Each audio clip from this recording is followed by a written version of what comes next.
Tonight, we're going somewhere familiar. A small yellow house on a quiet street, in a town you've visited 1,000 times without ever quite being able to find it on a map. Springfield. You know it. You've probably been laughing at it for most of your life.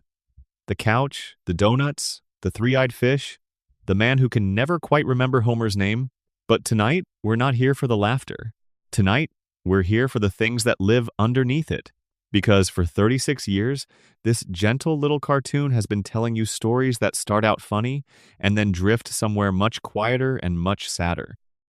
Storylines the show began and then, almost as if it lost its nerve, quietly stopped.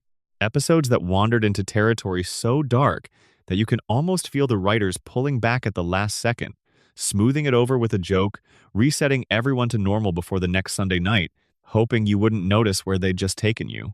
So, get comfortable. Turn the lights down. Let your shoulders drop away from your ears. You don't need to remember any of this, and you certainly don't need to stay awake for all of it. We're just going to take a slow, unhurried walk through the parts of Springfield that nobody likes to talk about. The buried storylines. The abandoned tragedies. The characters who suffered in ways the show could only hint at before it changed the subject. And the strange, soft truth that sits at the bottom of all of it. We'll start with the saddest man who ever set foot in Springfield. A man who did everything right and was destroyed for it. Part 1. Frank Grimes, the man who couldn't survive Springfield. Let's begin in the late spring of 1997 with an episode that the show's own writers have described, gently and a little nervously, as the meanest thing they ever made. It was called Homer's Enemy. And on the surface, it's a simple premise. A new employee arrives at the Springfield nuclear power plant.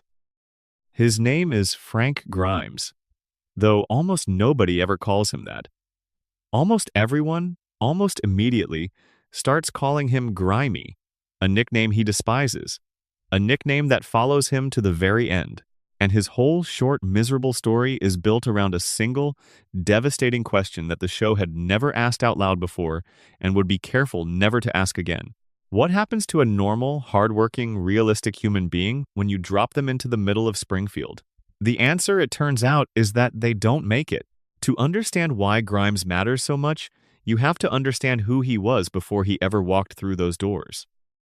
And the show is unusually careful, for a comedy, to build him a real life. Frank Grimes had no one. He had no family to speak of, no childhood worth remembering. The way the story goes, he was abandoned at 6 years old, left to fend for himself, and he never had a single thing handed to him. He delivered toys to more fortunate children rather than receiving any himself. He worked the way drowning people swim, with everything he had, every hour he could find, because work was the only ladder out of the hole he'd been born into. He studied science by mail, in his off hours, paying for it himself, scraping together an education one correspondence course at a time. He survived a silo explosion that should have killed him, and he taught himself to hear again afterward. By the time we meet him, he has, through nothing but relentless, grinding effort, made something of himself. He's earned a degree, he's a man of integrity and discipline and self-respect. He is, in other words, the closest thing the show ever gave us to a real adult. And the moment Mr. Burns sees a television news story praising Grimes as a model of self-reliance, Burns decides he wants this admirable man working at his plant. So Grimes is hired, he's given a position of responsibility, and he walks into Sector 7G expecting, reasonably, that the world inside the plant will reward the same things the world outside it claimed to. Competence, effort, care. Instead, he meets Homer. Now, you know Homer, you love Homer, we all do. But try, just for tonight, to see him the way Grimes sees him. Because Grimes sees something that the rest of Springfield has spent decades training itself not to notice. He sees a man who sleeps at his desk. A man who eats constantly, who barely understands his own job, who treats a facility full of radioactive material like a place to nap and snack and goof around. He sees a man whose incompetence is not occasional but total, not hidden but proudly, cheerfully on display. And then Grimes looks a little closer, and what he sees breaks something inside him. Because this man, this sleeping, snacking, barely conscious man, has everything. Homer has a house. A real house, 2 stories, a yard. Grimes can barely afford a single rented room above a bowling alley and below another bowling alley, a detail the show throws in almost as a cruelty. Homer has a loving wife who adores him no matter how badly he behaves. Homer has 3 children. Homer has been to outer space. Homer has won awards, met presidents, had adventures that any reasonable person would consider impossible, and he survived every single one of them, without a scratch, without a consequence, without ever once seeming to understand how lucky he is. Homer has fallen down every well in Springfield and climbed out of all of them. And Frank Grimes, who did everything right, who earned every single thing he ever touched, has nothing. A rented room, a job, and a growing, gnawing horror that the universe he lives in does not work the way he was promised it would. This is the part of the episode that the show could never repeat, because it's the part where Springfield stops being funny and starts being honest. Grimes is not crazy. That's the unbearable thing. Everything he notices is true. Every objection he raises is correct. He is the only sane man in a town full of people who have quietly agreed not to see what's right in front of them. And the more he insists on the truth, the more isolated he becomes. He tries to tell people. He tries to make them understand that Homer is dangerous, that Homer is incompetent, that the way Homer lives is an affront to everyone who ever struggled. And the people of Springfield look at him with a kind of polite confusion because they don't understand what he's so upset about. To them, Homer is just Homer. The water they swim in, the air they breathe. You don't get angry at the air. Homer, for his part, has no idea any of this is happening, and this is the detail that makes the whole thing so quietly devastating. Homer is not Grimes's enemy in any way that Homer could comprehend. Homer likes Grimes. Homer wants to be Grimes's friend. When he realizes that Grimes doesn't like him, Homer is genuinely wounded in that simple, childlike way that makes him impossible to truly hate. He invites Grimes over for dinner, hoping to win him over. And the dinner is where the tragedy tightens, because Grimes arrives at the Simpson home and sees, laid out in front of him, the full inventory of everything he will never have. The warmth, the family, the lobster, served casually, as if it were nothing, in a house owned by a man who can barely spell his own name. Grimes sits at that table and something in him comes loose. He cannot live in a world where this is how things are. He cannot accept it. The injustice of it is too large to hold. And here's where the show makes its choice. Here's where it decides how dark it's willing to go. Grimes, slowly unraveling, decides he's going to expose Homer. He's going to prove to everyone what he can see so clearly. So he engineers a situation, a children's model building contest at the plant, knowing Homer will enter it like the overgrown child he is, knowing Homer will produce something embarrassing and crude. And Homer does. Homer builds a clumsy little model of the power plant, and the judges, charmed by his sincerity, by the simple childlike earnestness of it, award him first prize. The crowd cheers. Homer is celebrated. And Grimes stands at the back of the room watching the last thing he believed in dissolve. The competition was supposed to be the moment the world finally agreed with him. Instead, the world rewards Homer one more time, for nothing, the way it always has. And Grimes snaps. Not violently, not toward anyone else. He simply decides in that broken moment that if Homer can do anything and get away with it, then so can he. He starts running through the plant in a wild parody of Homer's recklessness, grabbing things he shouldn't grab, touching things no one should touch, shouting that he's Homer Simpson, that he doesn't need safety gloves because he's Homer Simpson, mocking the carelessness that has kept Homer alive and prosperous for so long, and he seizes a pair of high-voltage wires with his bare hands. The thing about Springfield's logic, the thing Grimes never understood, is that it only protects the people who belong to it. Homer can grab those wires and walk away laughing. Grimes is not Homer. Grimes is real. And the electricity does to a real man exactly what electricity does. He is killed instantly.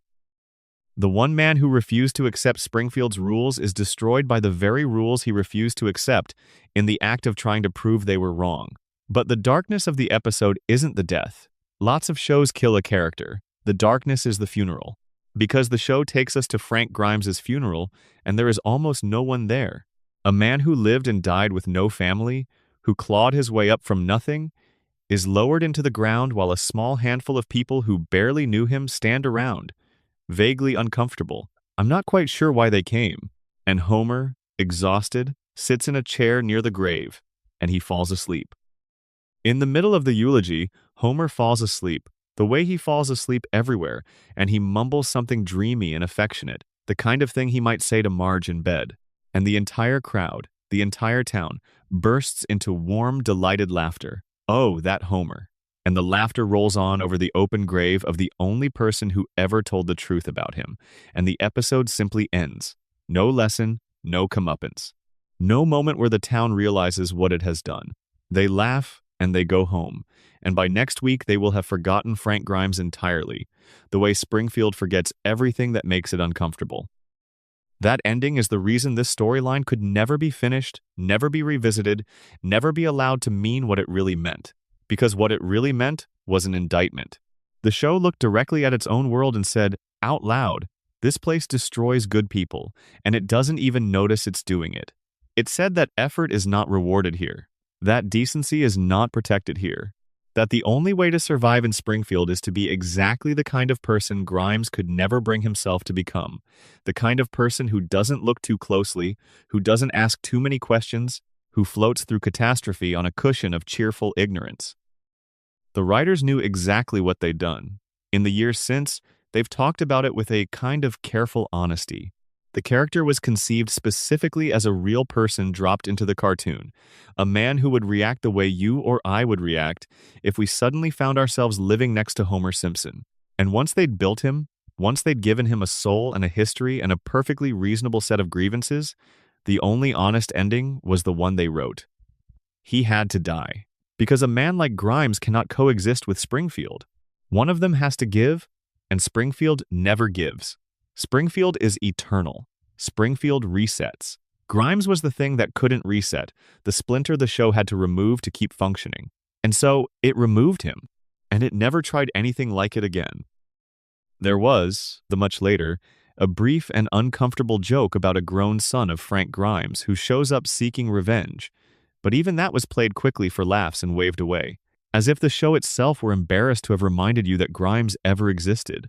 The wound was closed over. The town moved on, the water filled back in. But if you've ever felt, watching this show late at night, a strange little chill run through the comedy, a sense that something underneath all the warmth is profoundly unfair, then you felt the thing Frank Grimes felt. He's the part of you that watches Homer get away with everything and thinks, quietly, that's not how it's supposed to work. He's the voice that the show had to silence in order to keep being a comedy. And he's still down there in the ground in Springfield, the only honest man in town, buried under the laughter of people who never understood him and never will. Sleep on that for a moment, if you like. The man who did everything right, lying in a quiet grave, while a man who did everything wrong dreams peacefully in a chair beside it. That's the first of the storylines they couldn't finish. And, in a strange way, it's the key to all the others, because almost every dark thread we're going to pull tonight comes back to the same buried truth that killed Frank Grimes. In Springfield, seeing clearly is the most dangerous thing a person can do. Before we drift on to the next story, if you've made it this far and you're still with me, do one small thing. Down in the comments, tell me the time where you are right now and the place you're listening from. I love reading where in the world these stories travel to. The late-night cities and the quiet bedrooms and the long drives, all of us awake together in the dark. And if these slow, strange journeys through Springfield help you drift off, go ahead and subscribe so the next one finds its way to you. That's all. Settle back in. We're going to talk about the house next door now and the woman who used to live there. Part 2. The death of Maud Flanders and the rage inside the nicest man in Springfield. Now we walk next door, to the house with the trimmed hedges and the neat little garden, where the kindest man in all of Springfield is doing what he always does, which is trying very hard to be good while the world quietly takes everything from him. Let's talk about Ned Flanders, and let's talk about the day his wife died, and the storyline of grief that the show started telling and then, very gently, almost apologetically, decided it couldn't bear to finish. Maud Flanders was never the center of attention. That was sort of the point of her. She was the soft, devout, faintly worried woman at Ned's side, raising their 2 boys, going to church, baking for the bake sale, never doing anything dramatic enough to be remembered. She existed in the background of Springfield, the way a piece of furniture exists in a familiar room, comfortable, unnoticed, assumed to always be there. And then, In the 11th season, in an episode that aired in early 2000, the show did something it had almost never done with a recurring character. It killed her suddenly, permanently, and for keeps. The circumstances of her death are so absurd that they almost protect you from feeling it at first. The family is at a racetrack. There are people firing t-shirts into the crowd from those compressed air cannons you've seen at sporting events. Maude has gone to get something to drink, and on her way back, Homer, sitting in the stands, leans down to retrieve something, and the row of t-shirt cannons, instead of firing at him, all fire at the empty space where he'd been sitting, at the exact spot where Maude is standing. She's struck, she falls backward off the stands, and she's gone, just like that. One careless moment, one piece of cheap promotional foolishness, and the quiet woman from next door is dead, killed essentially because Homer Simpson bent down to pick something up at the wrong time. Now, behind the scenes, there were ordinary, business-like reasons for this.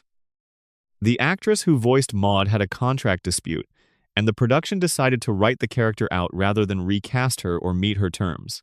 That's the unglamorous truth of how a lot of television deaths happen. But here's the thing about fiction. Once a thing is on the screen, the reason it got there stops mattering, and only the thing itself remains. And what remained, on the screen, was a devastated widower and two motherless boys, and a town that had to figure out how to keep being a comedy in the immediate aftermath of a genuine, unfixable tragedy. For a little while, the show actually tried to sit with it. There's an episode, just after, where Ned is drowning. Not literally.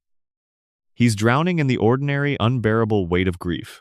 The kind that doesn't announce itself but just settles over everything, turning the simplest tasks into mountains. He has two children who need a mother. He has a faith that's supposed to comfort him but suddenly feels like a series of words he's saying into an empty room. And the show, to its credit, lets him be angry, lets him be lost, lets the relentless cheerfulness slip just far enough that you can see the man underneath, and the man underneath is suffering in a way that no amount of okily-dokily can paper over. And then the show couldn't sustain it. Because how could it? This is a comedy that resets every week. It cannot carry a permanent open wound. So it did what Springfield always does. It moved Ned along. It set him up on dates. It found him new love interests, one after another, in a string of episodes that treated his grief less like a real human experience and more like a problem to be solved by the end of the half hour. The widower's storyline, the genuinely dark thread about a good man trying to survive the loss of the one person who shared his strange, gentle life, was never finished. It was simply abandoned, folded back into the machine. Maude's name came up less and less, until eventually she became what she'd always sort of been, a piece of background furniture. Except now it was furniture that had been quietly removed from the room, and everyone agreed not to mention the empty space where it used to be. But here's where it gets darker, and here's where we have to talk about who Ned Flanders actually is, because the death of his wife is only the surface of his tragedy. Underneath it is something the show revealed in flashes, and then, again, could never quite bring itself to fully confront. Ned Flanders is not naturally kind. Ned Flanders was made kind by force as a child in a way that should frighten you more than it does. The show tells you this in an episode where Ned, after one humiliation too many, finally breaks. A hurricane destroys his house, and then the town, in a gesture of supposed neighborly love, rebuilds it for him, but they do it so badly, so carelessly, that the new house collapses almost immediately. And something inside Ned, something he has spent his entire life holding shut, finally gives way. He stops being nice. He stands in front of the whole town, and he says the things he has clearly been swallowing for decades. He insults them. He tells them what he actually thinks of them. The rage that comes out of him is shocking precisely because we have never seen it before. Because Ned Flanders has spent his entire existence being the one person in Springfield who never loses his temper, who turns the other cheek, who forgives everything. And in the aftermath, when he's taken to a mental health facility to recover, we learn why. We learn that little Ned was a wild, uncontrollable, violently angry child. His parents, free-spirited people who didn't believe in rules or discipline of any kind, let him run completely feral. And eventually they took him to a doctor, and the doctor's solution was not therapy in any gentle sense. It was a prolonged, intensive program of behavioral conditioning, a process of spanking and reconditioning that went on and on until the rage was driven down so deep that it never surfaced again. Ned's kindness, in other words, is not a virtue he chose. It's a lid that was hammered onto a boiling pot when he was too young to consent, and he has spent every day since holding that lid in place with both hands, terrified of what's underneath. Now hold those two things in your mind at the same time, here in the quiet. Hold the man whose wife was killed by his neighbor's carelessness, and hold the man who was conditioned from childhood to be incapable of expressing anger. Because when you put them together, you get one of the saddest characters in the history of television, and you understand exactly why the show could never finish his story honestly. When Maud died, Ned could not rage. He couldn't. The capacity had been removed from him, surgically, behaviorally, decades earlier. A normal man who lost his wife to that kind of stupid, preventable accident might have been consumed by fury, might have blamed Homer, who was, in the most literal sense, the reason Maud was standing where she was standing, might have demanded something, anything, some acknowledgement, some justice, some recognition that a life had been ended and a family had been broken. But Ned can't access any of that. The programming holds. So instead he forgives. He turns to his faith. He tells himself that God has a plan, and he absorbs the loss the way he has absorbed every loss, by pressing it down into the same deep place where the rage lives, adding it to the pile, holding the lid a little tighter. And here is the cruelest detail of all, the one the show plants and never explains. In the world of The Simpsons, God is real, not metaphorically, literally. God appears in the show. God speaks. God has had actual, face-to-face conversations with characters. And the character God speaks to, again and again, the character who gets divine visits and heavenly attention, is Homer Simpson. The lazy, gluttonous, careless man who killed Ned's wife by bending down at the wrong moment. God talks to Homer. God appears to Homer. God takes a personal interest in Homer. And in all those years, in all those episodes, God never once speaks to Ned Flanders, the most devout man in Springfield, the man who has organized his entire life around faith, who prays constantly, who tries with every fiber of his conditioned being to live according to what he believes God wants, gets nothing. Silence. The drunk who sleeps through the sermon gets the audience with the divine. The believer who never misses a Sunday gets a dead wife and a collapsed house and 2 boys to raise alone, and not a single word from the heaven he's been calling out to his entire life. If you let yourself sit with that, it stops being a comedy and becomes something close to a horror story about faith. Ned Flanders does everything right, in exactly the way Frank Grimes did everything right, and Springfield rewards him in exactly the same way it rewarded Grimes, with suffering, with silence, with the quiet, grinding confirmation that goodness is not protected here, that effort is not rewarded here, that the system, whatever the system is, does not care about virtue. It cares only about whether you stay in your place and keep the machine running. The show flirted with all of this. It really did. In the breakdown episode, you can feel it brushing right up against the truth, letting Ned scream, letting the conditioning crack, showing you the feral child who still lives inside the friendly neighbor. And then it stepped back. Because to actually finish that storyline, to actually let Ned confront what was done to him and what has been taken from him, would have required the show to admit that its nicest character is also its most thoroughly broken. A man whose entire personality is a trauma response. A man who can't even grieve his own wife properly because someone reprogrammed his ability to feel anger out of him before he was old enough to fight back. That's not a thing you can resolve in a half-hour comedy. So the show did the only thing it could. It put the lid back on. It returned Ned to his cheerful default, gave him a couple of new romances, let the years smooth over the cracks, and trusted that you wouldn't keep staring at the place where the seam shows. But the seam is still there. Every time Ned smiles, every time he forgives Homer for some fresh outrage, every time he turns the other cheek, you're watching a man hold a lid down on a lifetime of buried rage and unacknowledged grief. The kindness is real, in the sense that he genuinely tries, but it's also a cage.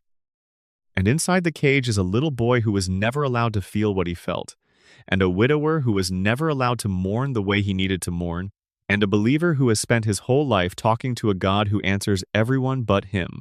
There's a version of this show, a darker and braver one, that follows that thread all the way to the bottom. That lets Ned fall apart and stay fallen apart long enough for it to mean something. That treats Maud's death not as a contract dispute resolved on screen, but as the catastrophe it actually was for the family she left behind. That asks what it does to two young boys to lose their mother and be raised by a father who is, beneath his programming, barely holding himself together. The Simpsons started telling that story. You can find the beginning of it if you look. And then it closed the door, gently, the way you close the door on a sleeping child, and it walked away and let Ned go back to being the funny religious neighbor, because the alternative was a sadness the show was never built to hold. So when you picture that tidy house next door, with its neat hedges and its little garden, picture the man inside it for a moment before you drift off. Picture him saying his prayers into the silence, holding the lid down with both hands, raising his boys alone, forgiving the unforgivable because he was made unable to do anything else. The nicest man in Springfield, the most punished man in Springfield, the one whose story was too sad to finish. He's still in there, behind the trimmed hedges, being good, getting nothing, and never once allowed to ask why. Part 3. Moe Szyslak, and the loneliness that never got an ending. Let's leave the houses behind now and walk downtown, past the closed storefronts and the flickering signs, to a small, dim tavern on a corner that the rest of the world seems to have forgotten. The lights inside are low. The air smells like old beer and older regret. And behind the bar, polishing a glass that will never quite come clean, is a man named Moe Szyslak. Moe is one of the strangest tragedies the show ever built, because the show keeps telling you he's a joke, keeps framing him as the ugly, gravelly comic relief, the bartender who gets prank called and growls into the phone, and yet, again and again, almost against its own will, it keeps pulling back the curtain on something so bleak that you have to wonder why they put it in a comedy at all. Because Moe, underneath all the gruffness, is one of the loneliest creatures in all of fiction. And the storyline of that loneliness, the slow excavation of just how empty his life really is one of those threads the show kept picking up and putting back down, never daring to follow it all the way to wherever it was going. Let's start with the bar, because the bar is everything. Moe's Tavern is not a successful business. It never has been. It survives on a handful of regulars, the same faces every night, Homer and Barney and Lenny and Carl, men who come not because the beer is good or the atmosphere is warm, but because they have nowhere else to be. The tavern is a kind of waiting room for people who have given up on the rest of their lives. And Moe presides over it, this little island of fluorescent gloom, because the bar is the only place in the world where anyone needs him. Take away the bar and Moe has nothing. No family, no partner, no children, no friends, exactly. Because the men at the bar aren't really his friends, they're his customers. And the relationship is built on money and proximity rather than affection. Moe is needed only as long as he's pouring. The moment he stops pouring, he disappears. He knows this. That's the unbearable part. Moe is not oblivious to his own situation the way some Springfield residents are oblivious to theirs. Moe sees it clearly, and the clarity is what destroys him. He spends his nights surrounded by people and goes home to absolute solitude. And somewhere in the gap between those two facts, his spirit has slowly worn through, like the elbows of an old coat. The show has shown us, more than once, just how far down that loneliness goes. There's a holiday episode, around Christmas, when the bar empties out and everyone goes home to their families, and Moe is left alone in the place he's stuck in 365 nights a year, and the despair in him rises until he reaches the lowest point a person can reach. He decides he can't do it anymore. He prepares to end his own life, alone, in his empty bar, with no one to notice and no one to stop him. And what stops him, in the end, is almost too sad to be funny, though the show plays it as a gag. The phone rings. It's one of those prank calls, the silly fake names, the joke he's heard 1,000 times. And that ringing phone, that stupid, meaningless prank, reminds Moe that he is, in some small and ridiculous way, still connected to the world, still part of something. Still, for one more night, a person someone bothered to call, even if it was only to mock him. And that's enough. That's the thread he holds on to. A prank call talks Moe Szyslak back from the edge, because it's the only proof he has that he exists in anyone's mind at all. Let that sit with you for a second. Here in the quiet. The thing that saves the loneliest man in Springfield is the cruelest small joke anyone ever plays on him. That's the whole shape of Moe's life in a single moment. Connection and cruelty. Indistinguishable. Attention that only ever comes wrapped in mockery. He'll take it, because the alternative is silence, and the silence is what he can't survive. The show keeps returning to his appearance too, and that thread is darker than it first looks. Moe is described, by the show and by himself, as deeply, almost cartoonishly ugly. Children cry when they see him. He's been told his whole life that his face is a problem to be solved. And in one storyline, Moe actually gets the chance to fix it. He undergoes plastic surgery, and for a brief, dizzy stretch of episodes, he's handsome. Conventionally, undeniably handsome. And for the first time in his life, the world opens up to him. He gets work, he gets attention. People are kind to him, warm to him, drawn to him, in a way they never were before, and the only thing that changed is the shape of his face. Moe, who has been starved of affection his entire life, suddenly gets to feast on it. And it's wonderful, and it's hollow, because he understands, even in the middle of it, that none of it is about him. It's about the new face. The same soul that no one ever wanted is now desirable, simply because it's been hidden behind something prettier. And of course, because this is Springfield and Springfield never lets anyone keep anything good, the new face doesn't last. He loses it. He goes back to being the ugly bartender in the empty tavern, except now he knows exactly what he's been denied. Now he's tasted the life he could have had if only the world judged people by anything other than their surface. The handsome interlude doesn't heal Moe. It just shows him, in high definition, the precise dimensions of his deprivation, and then takes it away. And here's the pattern that should be familiar by now, because we keep seeing it. Moe, like Grimes, like Ned, keeps reaching for the thing that should make life bearable, the connection, the love, the recognition. And Springfield keeps pulling it just out of his grasp at the last possible moment. He falls for women who don't love him back. He befriends people who use him. He builds, in one storyline, a kind of literary fame for himself by stealing other people's pain and passing it off as his own, which is its own small tragedy. A man so empty he has to borrow feelings from others because he can't get anyone to care about his own. Over and over, Moe is shown to want exactly what every human being wants, to be seen, to be loved, to matter to someone. And over, the show dangles it and snatches it back. There's an even quieter, sadder thread the show buried in the corners of his story. Moe keeps a rag tucked into his bar that he uses to wipe down the counter, a grimy, ever-present thing, and there are moments where it's implied that the rag is, in some strange way, one of his only constant companions. He talks to it. He confides in it. A grown man whispering his troubles to a dirty bar rag because there is no one else in the entire world who will listen. The show plays it as absurdist comedy, and it is funny, in the way the saddest things are sometimes funny. But underneath the joke is a man so isolated that he has formed a relationship with an object, because objects don't leave. Objects don't mock you. Objects don't go home to their families on Christmas and leave you alone in the dark. He even, at various points, keeps a pet that the show treats as a punchline, a sad-eyed creature in the back of the bar, another living thing that needs him, another small attempt to fill the hole where a family should be. And it never quite works, because the hole is bigger than any one rag or any one pet or any one prank call can fill. The hole is the shape of an entire life that went wrong somewhere early and never got the chance to go right.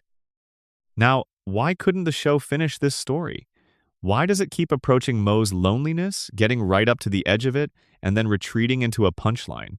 For the same reason it couldn't finish Grimes, for the same reason it couldn't finish Ned's grief. Because if you follow Moe's loneliness all the way down, you arrive at a place that has no comedy in it at all.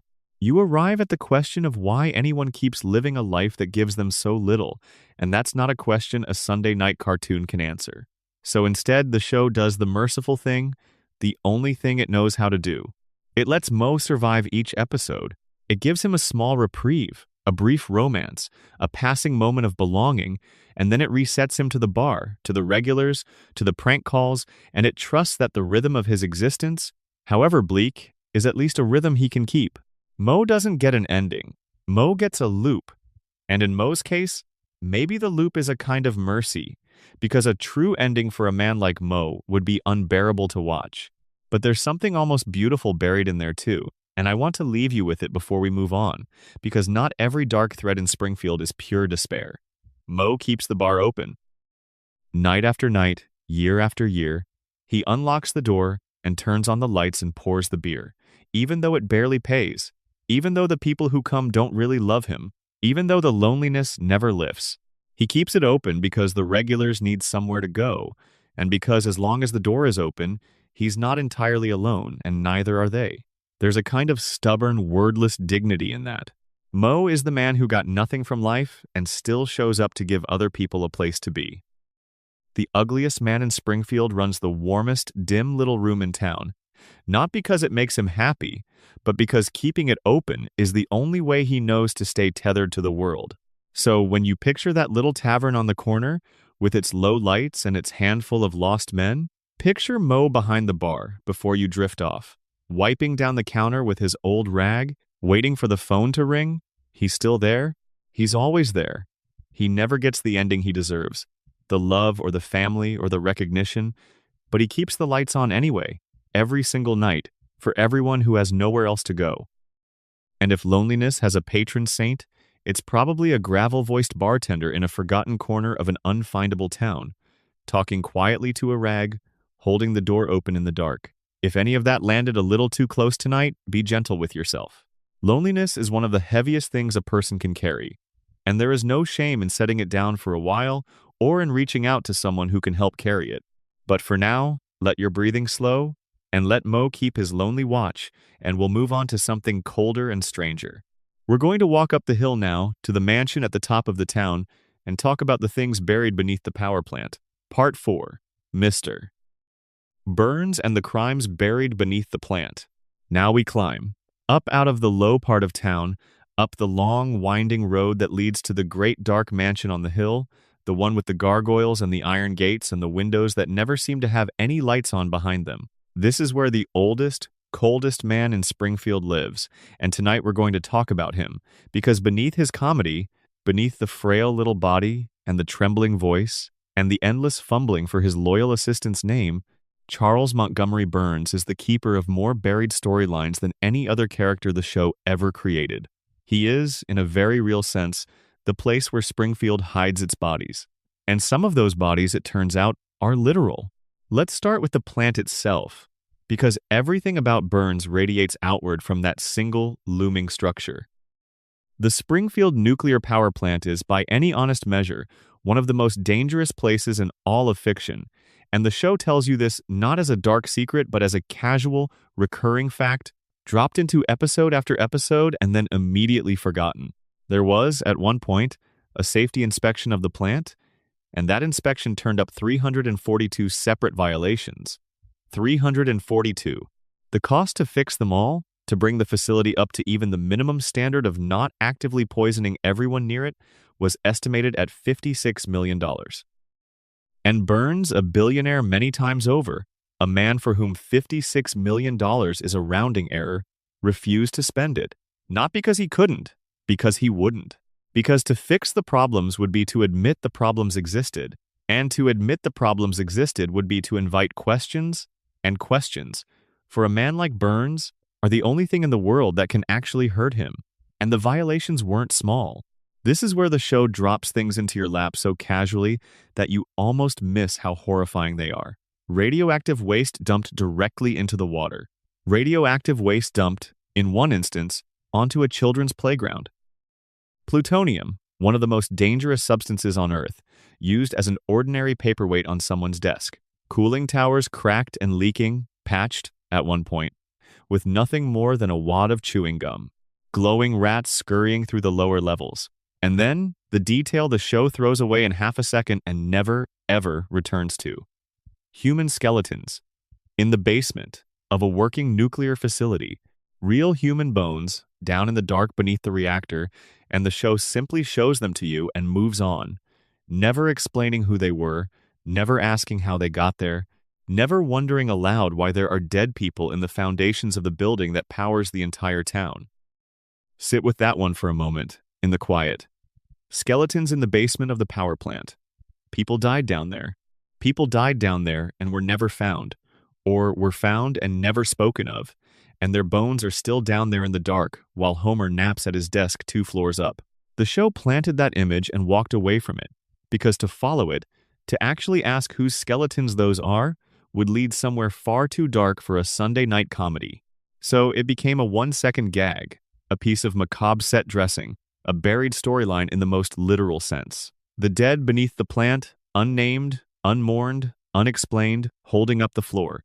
But the skeletons are only the beginning, because Burns's relationship to death and to harm runs much deeper and much further back than the plant.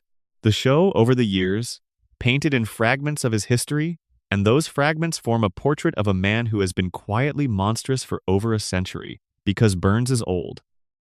Impossibly old. The show is deliberately inconsistent about his exact age, but every version of the timeline places his birth somewhere back in the 1800s.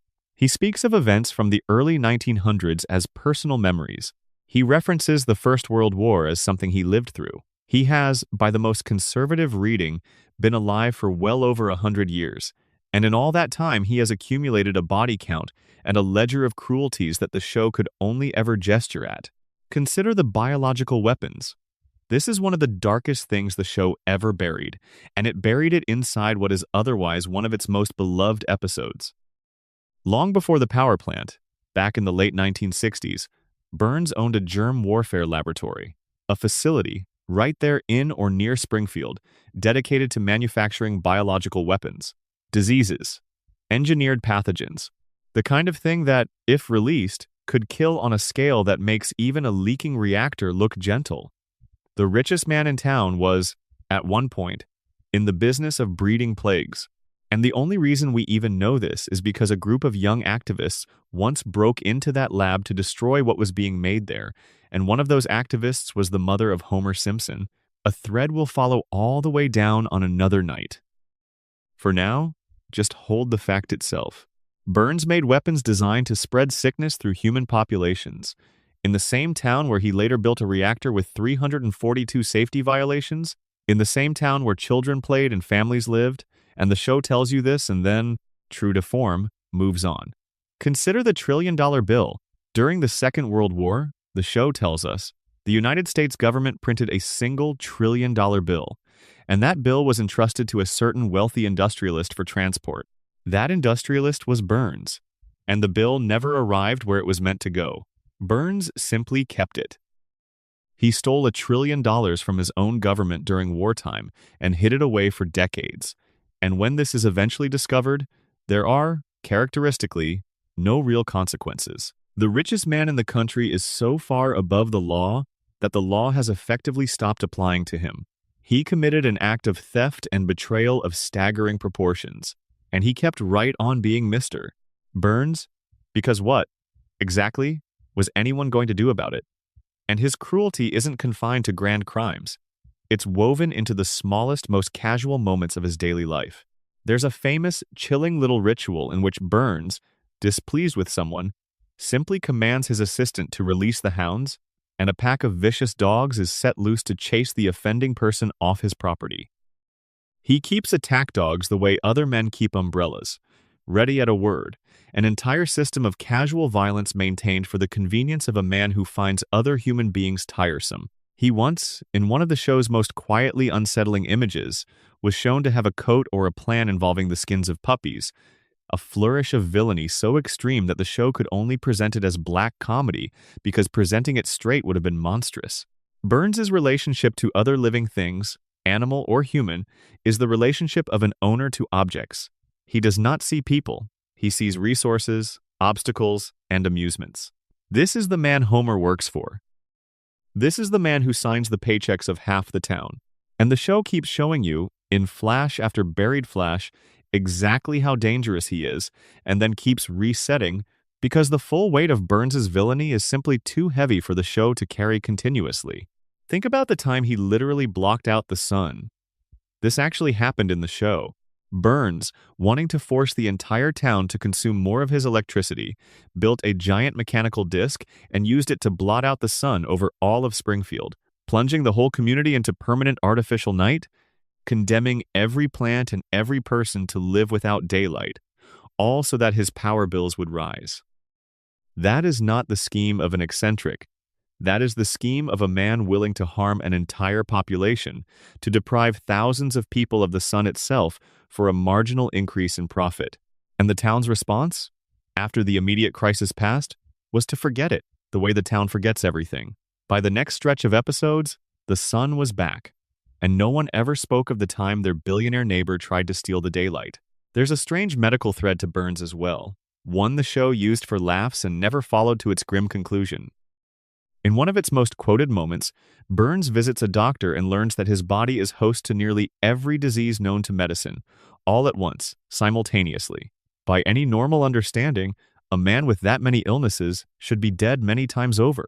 But the doctor explains, in the show's absurd logic, that the diseases are all so numerous and so crowded that none of them can actually take hold. They jam together like too many people trying to fit through a single doorway at once, each one blocking the others, so that the man who should be the sickest person alive is, instead, functionally indestructible. It's played as a joke, but underneath the joke is something genuinely unsettling. Burns is kept alive not by health but by a perfect, precarious balance of sicknesses, a body so saturated with everything that could kill him that nothing can. He is a walking gridlock of mortality, held together by the sheer, overwhelming volume of his own decay. And the show suggests, elsewhere, that this balance has to be maintained, managed, tended to, through weekly treatments so intensive that they leave his body glowing in the dark. The richest man in town is kept functioning the way you keep an old machine running, through constant, expensive, scheduled maintenance, and the moment that maintenance stops, the whole rotten structure collapses. Which brings us to the loneliness at the center of him, because even Burns, even this cold and ancient creature, was given, in flashes, the buried storyline of a man who threw away every chance at love and connection he was ever offered. The show returns, now and then, to the idea that somewhere in his long past, Burns loved someone, or could have, and chose money and power instead every single time. There's a teddy bear, a small stuffed bear named Bobo, from his childhood, the last object he ever truly loved, before his family's wealth swallowed him whole and turned him into what he became. And in one storyline, that bear resurfaces decades later, and Burns is reduced, briefly, to the frightened, lonely little boy he was before the money got him, clutching the one thing from his life that he ever loved without calculation. It's a glimpse of the human being who existed before Burns became Burns, the child who might have grown into someone capable of warmth if the world had only let him. And then, of course, the moment passes, and he goes back to being the monster on the hill, because that's the only ending Springfield permits him. Why couldn't the show finish any of these threads? The skeletons? The weapons lab? The stolen daylight? The buried child inside the old man? For the same reason it couldn't finish Grimes or Ned or Moe. Because Burns, taken seriously, is not a comic villain. He's a portrait of unchecked power, of what happens when a single person accumulates so much wealth and lives so long that the ordinary rules of consequence simply stop applying to him. To follow Burns all the way down is to arrive at a genuinely frightening idea, the idea that some people become, through money and time, effectively untouchable, that they can poison a town and steal the sun and bury the dead in their basements and never, ever answer for any of it. That's not a Sunday night idea. So the show keeps Burns funny. It keeps him frail and forgetful, and faintly ridiculous, fumbling for his assistant's name, foiled by a baby with a stray bullet. It lets you laugh at him so that you don't have to be afraid of him. But the bones are still in the basement. The weapons lab still happened. The $1 trillion is still hidden somewhere in that great dark mansion on the hill. So as you drift, picture the mansion one more time. The gargoyles and the iron gates and the dark windows. And picture the old man inside it, glowing faintly in the dark of his study, kept alive by treatments and balanced diseases, and an empire built on a century of quiet harm, clutching, somewhere deep in a drawer, a small and threadbare teddy bear that is the last honest thing he ever loved. He'll outlive everyone. He always does. The man who is too rich to fail and too maintained to die, sitting alone at the top of the town he poisoned, the keeper of all its buried storylines, including, it turns out, his own. We'll leave him there, glowing in his study, and walk back down the hill toward the school, where a man has been living someone else's life for 20 years, and everyone in town has agreed to help him do it. Part 5. The principal who was never Skinner.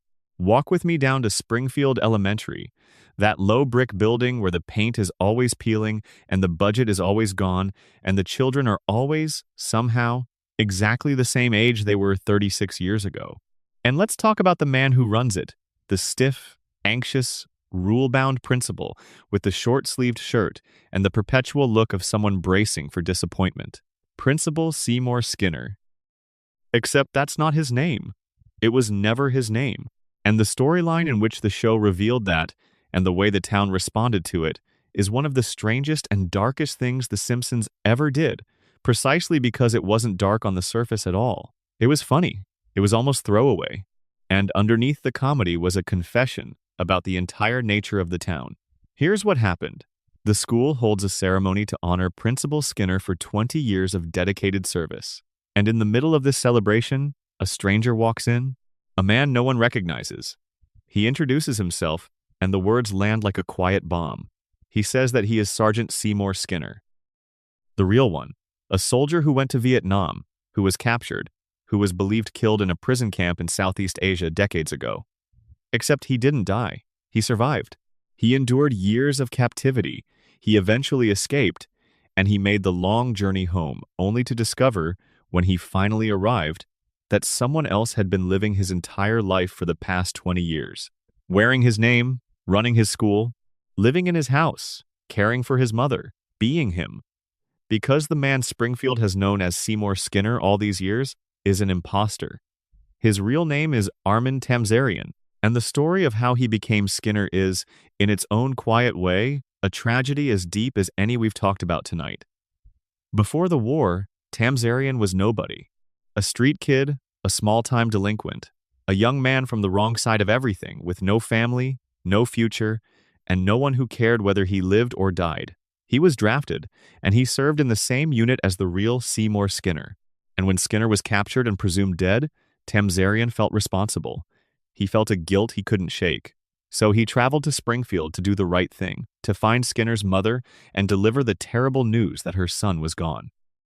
But when he arrived at her door, something happened that he wasn't prepared for. Agnes Skinner, the old woman, looked at him and assumed he was her son come home, and she needed him to be. And Tamzarian, this lost young man who had never in his life been wanted by anyone, who had never had a mother or a home or a name worth keeping, found that he could not bring himself to correct her. So he didn't. He simply let her believe it. He let himself be folded into the empty space where her real son used to be, and then he stayed. He stayed for 20 years. He took the name, the house, the mother, the job, the entire shape of a life that wasn't his, because a stolen life with someone who loved him was better than the no life he'd had before. He wasn't a villain. He was a man who had been starving for belonging his whole life, who stumbled into a feast and couldn't make himself walk away from the table. And for 20 years, it worked. He became a good principal in his stiff and anxious way. He raised, in a sense, the children of the town. He cared for the old woman who thought she was his mother. He built a real life out of a false foundation, and it held because no one ever questioned it, because the real Skinner was supposed to be dead. And then the real Skinner walked through the door, alive, and the whole thing came apart. Now, here is the part that should chill you, the part that makes this not just a sad story about a lost man, but a dark statement about the entire town. Springfield knows the truth now. The whole town knows. The imposter is standing right there. The real Skinner, the actual war hero who survived a prison camp and crossed the world to reclaim his stolen life, is standing right there too. There is no ambiguity. There is no mystery left to solve. Everyone can see, plainly, that the man they've called Skinner for 20 years is a fraud, and that the man whose life he took is alive and present and asking, reasonably, for his identity back. And the town holds a vote, and they vote to keep the lie. They don't vote to prosecute the imposter. They don't vote to restore the real Skinner's name. They vote, collectively, deliberately, on whether to acknowledge the truth at all, and the answer is no. They decide that they would rather keep the comfortable, familiar fake than accept the disruptive, inconvenient real. The judge issues a formal legal decree declaring that the imposter is, henceforth, the real Seymour Skinner, by order of the court. And the actual Seymour Skinner, the genuine article, The man who suffered for years in captivity and came home to find his life occupied by a stranger is run out of town, tied to a railway car, in the show's grim cartoon logic, and physically removed from Springfield. And the judge makes it explicitly illegal, under threat of punishment, for anyone to ever mention the truth again. Let that settle, here in the dark.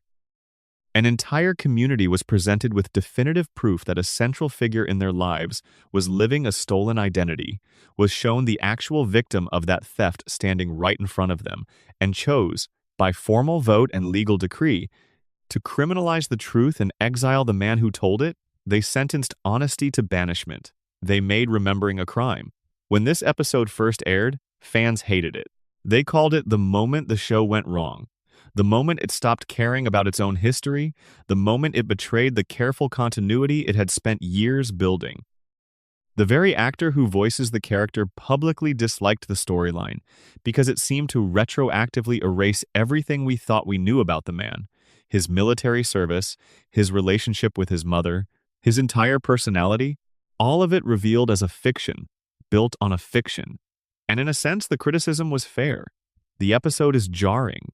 It does seem to break something. But here is the reading that takes longer to arrive at, the one that makes this one of the most important things the show ever did, even if it's not one of the best loved. The episode isn't lying about Springfield.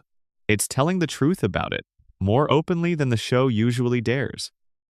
Springfield has always operated this way. The town has always chosen the comfortable lie over the uncomfortable truth. It has always agreed, collectively and silently, to forget whatever doesn't fit. Think of everything we've already walked through tonight. The town that watched a three-eyed fish get pulled from its river and shrugged. The town that lived under a billionaire's poison and never asked why their children all looked the same. The town that forgot the time the sun was stolen. The town that buried the dead beneath the power plant and never spoke of them. Springfield's entire existence depends on a kind of mass, mutual agreement not to see what's right in front of everyone. What the Skinner episode does, the thing that makes it so uncomfortable, is show you the mechanism out in the open.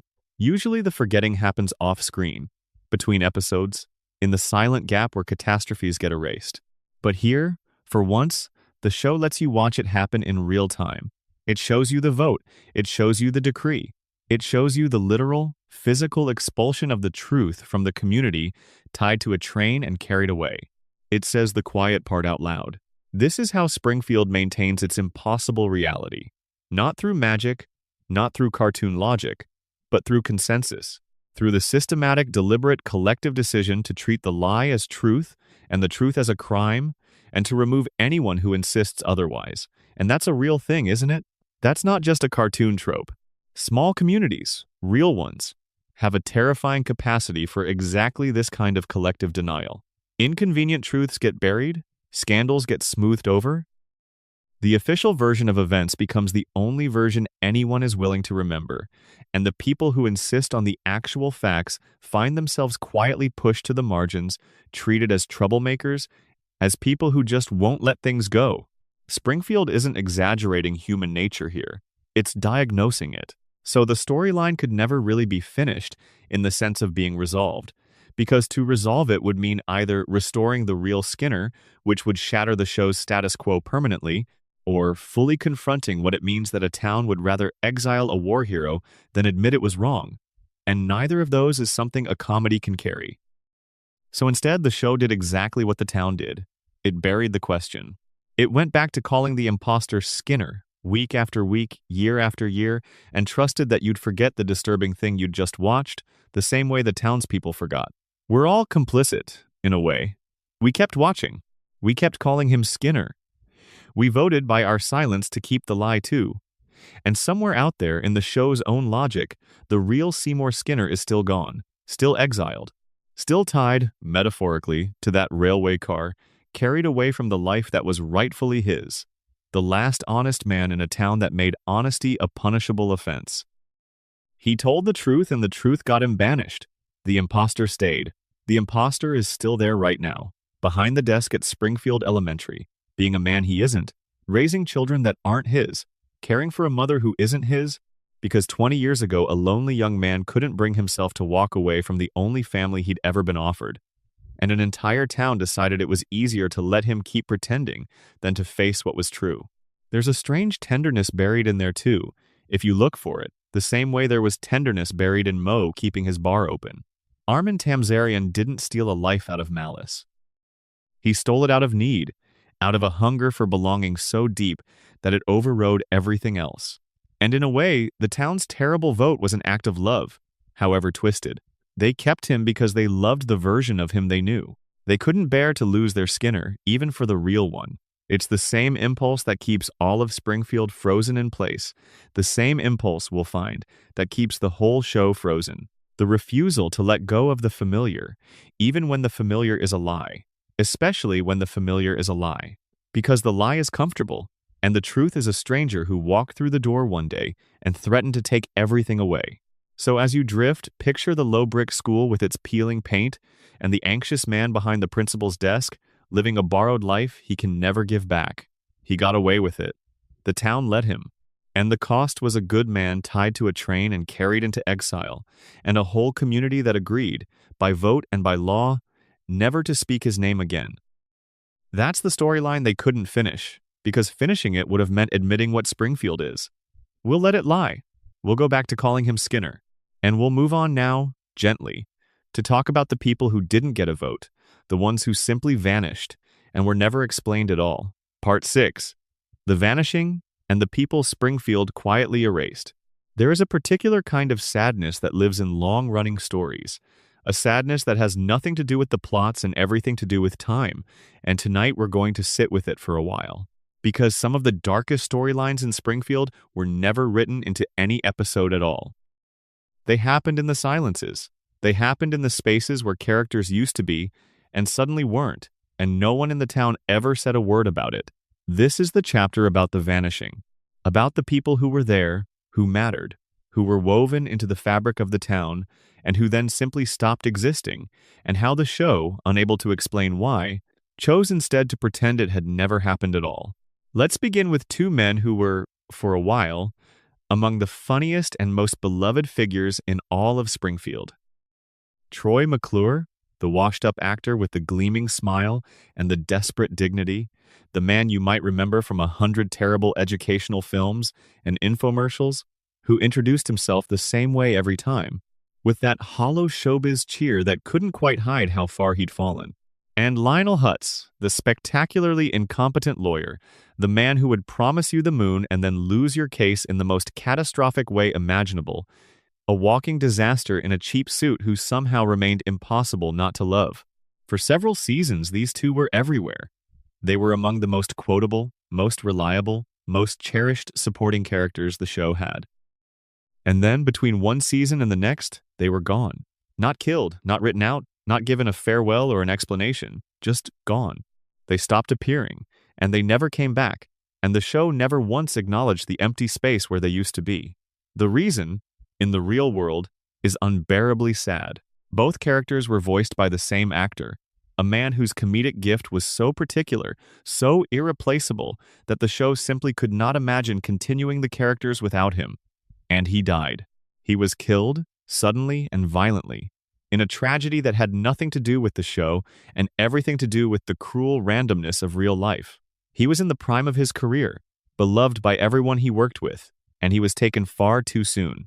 And the people who made the show, who had known him and worked beside him and laughed with him, found that they could not bring themselves to recast his characters, to hand his voice to someone else, to pretend that the gap he left could be filled. So they didn't.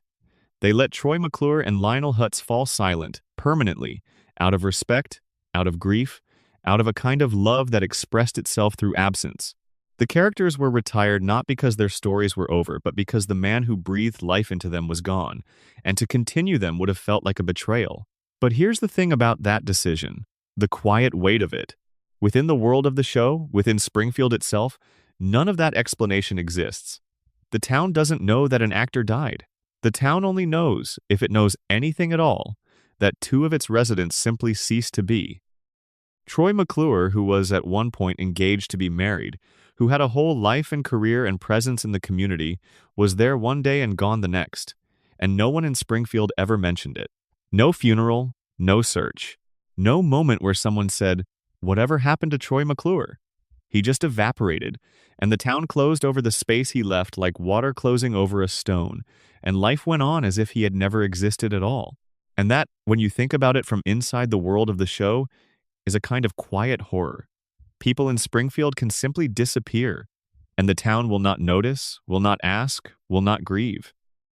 It's the same mechanism we saw with the skeletons in the basement, the same mechanism we saw with the exiled Skinner.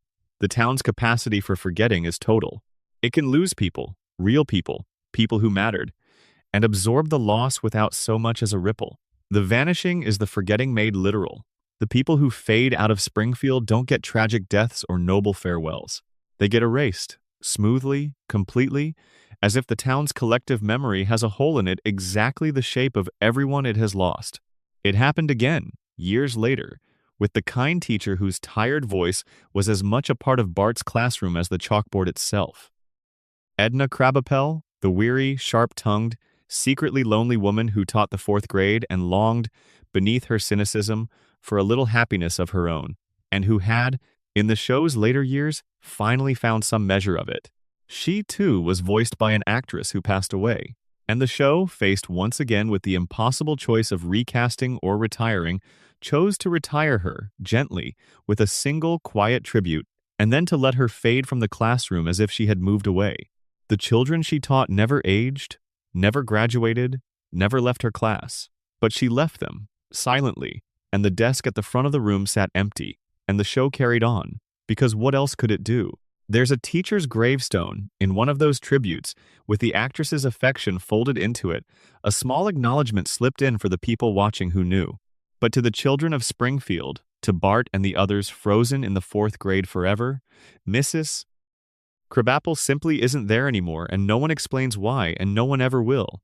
And then there's Bleeding Gums Murphy, and his story is perhaps the gentlest and the saddest of all the vanishings, because his was the one the show actually tried to address, and in addressing it, revealed just how much the town doesn't notice the people who slip away. Bleeding Gums was a jazz musician, a saxophone player Lisa met early in the show's life, a mentor and a kindred spirit, one of the only people who ever truly understood the lonely, gifted little girl.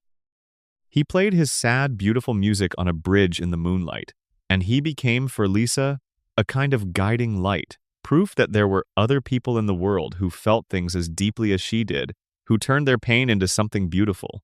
And then he died, quietly, off in a hospital. An old man with no family that we ever saw, no crowd of mourners, no recognition for the gift he'd given the world. He died largely alone, and the only person who really grieved him, the only person who even seemed to notice he was gone, was an 8-year-old girl who had met him a handful of times and loved him anyway. Think about that. A brilliant musician, a man with a genuine gift, lived and died in or around Springfield, and the only mourner was a child. The town that produced him, the town he played for, did not gather to remember him. He vanished the way they all vanish, and Lisa, alone, played a song for him out on the water. A small girl saying goodbye to a man the rest of the world had already forgotten. The show let her have that moment, that one quiet act of remembrance, and it's one of the most genuinely moving things the series ever did, precisely because it stands in such stark contrast to everything around it. In a town that forgets everyone, one little girl refused to forget one old man. And it wasn't enough to keep him in the world, but it was something. It was the only something he got. There are others, a whole quiet roster of them, if you start to look. Minor characters, background faces, people who were part of the texture of the town and then weren't, who faded out as the years rolled on and the voices behind them grew older or passed away or simply stopped. The show has been on the air longer than many of the people who built it have been alive, and over that span, loss is inevitable. The people who made Springfield have aged and died, the way all people age and die, and each time one of them goes, a little piece of the town goes silent with them. The aunt who used to appear at family gatherings, the neighbor who used to have a line or two, the figures at the edges of the frame who were someone's whole career and someone else's small joy, one by one they slip out of Springfield, and the town carries on, smiling, never aging, never noticing, never asking where everyone went. And this is the storyline the show can never finish, because it's not really a storyline at all. It's the cost of time. It's the simple, brutal arithmetic of a fiction that outlives its makers, of a town that is supposed to be eternal being built and maintained by people who are not. Every long-running story eventually becomes a kind of haunted house, full of rooms where someone used to be, full of voices you'll never hear again, full of characters who can't come back because the only person who could have spoken for them is gone. Springfield is haunted, gently, by everyone it has lost, and the haunting takes the form of absence, of unexplained silence, of the empty desk and the quiet stage and the saxophone that no longer plays on the bridge in the moonlight. If you have watched this show across many years of your own life, you have probably felt this without quite naming it. You noticed, maybe, that a character you loved hadn't appeared in a while. You wondered vaguely, whatever happened to that one? And then you let it go the way the town lets it go, because there were new episodes and new jokes and the show kept moving and you kept moving with it. But the absences accumulate.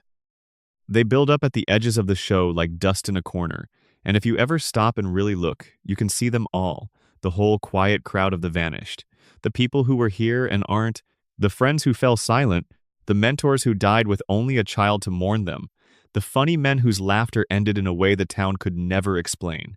So tonight, before we move on, let's do the thing the town never does. Let's notice them, just for a moment. The washed-up actor with the desperate smile, the terrible, lovable lawyer, the tired teacher who finally found a little happiness. The jazzman on the bridge in the moonlight, playing his sad, beautiful song to a town that wasn't listening, and to one small girl who was. They were here. They mattered. They made the town what it was, and then they slipped away, and Springfield closed over the spaces where they used to be and never said a word. We'll say the word for them. We'll remember. And then we'll let them rest, out there in the soft dark at the edges of the show, and we'll walk on toward the school again, where a brilliant little girl sits alone, looking into a future that frightened even the people who wrote her. Part 7. Lisa Simpson and the future that frightened the writers. Let's go back to that low brick school one more time, and find the one window where the light is a little different. Inside, in a classroom full of children who will never grow up, there is a little girl who is too smart for the room she's trapped in, too smart for the town she was born into, too smart, in a way, for the show she lives inside. Lisa Simpson. 8 years old, and she has been 8 years old for 36 years, and in all that time she has been the only person in Springfield who keeps her eyes open. And tonight we're going to talk about what that costs her, and about the future the show kept glimpsing for her and kept slamming the door on, because the future it saw was too lonely and too sad to let her walk into. Lisa is the awake one. That's the simplest way to say it. In a town defined by its refusal to see, by its collective agreement to forget, by its bone-deep instinct to choose comfort over truth, Lisa is the single resident who cannot stop seeing, cannot stop questioning, cannot stop caring about things that the people around her have trained themselves not to care about. She notices the injustice. She notices the hypocrisy. She notices the slow rot under the cheerful surface of everything. She is, in a very real sense, the spiritual descendant of Frank Grimes, except that she was born into Springfield instead of arriving as an adult, and so instead of being destroyed all at once, she is being worn down slowly, day by day, year by frozen year, by the unbearable experience of being the only conscious person in a town full of the comfortably asleep. And the show has always understood this about her, even when it couldn't bring itself to say it directly. Think back to the early seasons, to the episode where Lisa simply becomes sad. Not for any single reason, but just sad, the way real people get sad, a heaviness that settles over her and won't lift, a sorrow she can't explain to anyone because no one around her speaks the language of it. The grown-ups try to fix her with cheerfulness, with distraction, with the dull machinery of forced positivity, and none of it works, because Lisa's sadness isn't a malfunction. It's an accurate response to her situation. She's a sensitive, perceptive, deeply feeling child living among people who mostly aren't, and the loneliness of that is enormous. And the show, in that early episode, was brave enough to let it just be sad, to not solve it, to let a little girl sit with a grief that had no easy fix. It found her comfort eventually, through music, through her mother finally understanding her, but it didn't pretend the underlying loneliness was gone. It just gave her a way to carry it. That's the thread that runs through Lisa's whole existence, the loneliness. She reaches out again and again, the way they all reach out in this town, the way Grimes reached out and Mo reached out and Ned reached out, and like all of them, she keeps having the thing pulled away. There was the substitute teacher, a kind, intelligent man who, for one brief stretch, actually saw her, actually recognized the gift in her, and nurtured it, who told her that she was special and meant it, who gave her, for the first time, the experience of being understood by an adult who valued her mind. And she bloomed under that attention like a plant finally given light. And then he left. He had to. His job was temporary, and he went away. And Lisa was devastated because she understood, even at 8, that people like him don't come along often, that the world is mostly not built for people like her, that she had been given a glimpse of what it would feel like to belong somewhere and then had it taken back. He left her with a small note, a few words of encouragement, the kind of thing you cling to. And then she was alone again, the smartest person in the room, in a room that didn't want her to be. Because that's the cruelty at the center of Lisa's character, the thing the show keeps circling. Her intelligence, her sensitivity, her moral clarity, all the things that make her wonderful, are also the exact things that isolate her. In Springfield, being smart is not an asset. It's a liability. The town rewards the things Homer has, the easy charm, the willful ignorance, the ability to float along on the surface without ever asking what's underneath. And it punishes the things Lisa has. Every time she speaks up, she gets ignored. Every time she challenges authority, she gets crushed. Every time she tries to make the town a little better, a little fairer, a little more honest, she runs into the same immovable wall, the wall of people who simply do not want to be improved, who are comfortable in their fog and resentful of anyone who tries to lift it. Lisa fights and fights and fights, and the town does not move, and she is left standing alone, exhausted, holding a truth that no one wants. And the show kept wondering what would happen to her. That's the remarkable thing. Unlike most of its characters, whose futures it was content to leave blank, the show kept returning to Lisa, kept imagining her grown up, kept opening that door and peering through it. And what it saw every time was a woman who was still, fundamentally, alone. There's the famous glimpse of her future as a young woman about to be married. The show flashes forward and shows us Lisa at 23, grown into exactly the person you always knew she'd become: brilliant, principled, accomplished, and lonely. She's found someone, in that vision, a man who seems perfect on paper, and the engagement is the supposed happy ending. But the episode is shot through with the same melancholy that has always followed her, the sense of a woman who doesn't quite fit anywhere, who is searching for a connection that the world keeps failing to provide, who carries her gifts like a weight she can never set down. The future the show imagined for her wasn't triumphant. It was wistful. It was the future of someone who got everything she worked for and still found herself at the end of the day standing slightly apart from the rest of the world, looking in, and there's the other future, the one where she becomes the President of the United States. The show flashed forward and put Lisa in the highest office in the country, the first woman ever to hold it, and you might think that would be the ultimate vindication, the smartest person in Springfield finally rising to the place her abilities deserve. But look at what the show actually does with it. President Lisa inherits a catastrophe. She takes office to find the country buried under a mountain of debt and dysfunction left behind by her predecessor, a nation in ruins, a mess so vast that even her formidable intelligence can barely contain it. Even as president, even at the very top, Lisa is still doing what she's always done, cleaning up after the carelessness of others, holding things together through sheer competence while everyone around her remains oblivious to the disaster they've caused. The show couldn't even imagine her future success without immediately burdening it. Of course, Lisa becomes president. And of course, the presidency is a thankless nightmare of fixing other people's wreckage, because that is the only kind of life Springfield knows how to imagine for its one awake citizen. This is why the future frightened the writers, in a sense, even as they kept being drawn back to it. Because every time they let themselves imagine Lisa grown up, they ran into the same problem.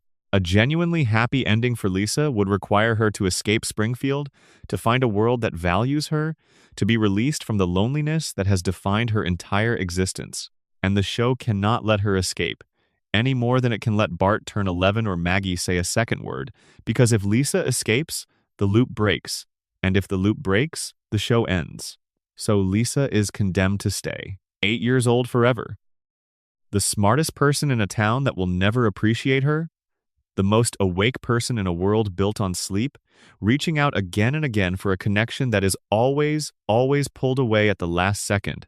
And yet, here is the thing that keeps Lisa from being purely tragic, the small grace at the center of her, the thing that makes her perhaps the most quietly heroic character in the entire show. She doesn't stop. That's the whole point of her. Grimes saw the truth and it killed him. The town saw the truth and voted to bury it. But Lisa sees the truth every single day, lives inside the loneliness of it every single day, gets crushed by it again and again, and she keeps her eyes open anyway. She keeps caring. She keeps fighting. She keeps believing, against all the evidence her own town provides, that things could be better, that people could be kinder, that the world is worth trying to improve even when the world refuses to be improved. She is the one resident of Springfield who never gives up and never goes to sleep, and she pays for it in loneliness, and she pays it willingly, because she would rather be awake and alone than asleep and comfortable. There's a reason she's so many people's favorite, the quiet, thoughtful ones, the ones who felt a little out of place in their own childhoods, the ones who looked around the rooms they grew up in and sensed, without being able to say it, that they were seeing something everyone else had agreed not to see. Lisa is for them. Lisa is for everyone who has ever been the awake one in a room full of the sleeping. And the show couldn't give her a happy ending, couldn't let her future arrive, because her whole meaning depends on her staying right where she is, holding her saxophone, holding her convictions, holding the line, the lonely conscience of a town that doesn't deserve her, and a show that can never let her leave. So as you drift now, picture that one different window at the school, with its slightly different light, and picture the little girl inside it, looking out at a town she sees too clearly, carrying a future that will never be allowed to come. She's not asleep. She's the only one who isn't. And maybe in the end, that's the real reason her story can never finish.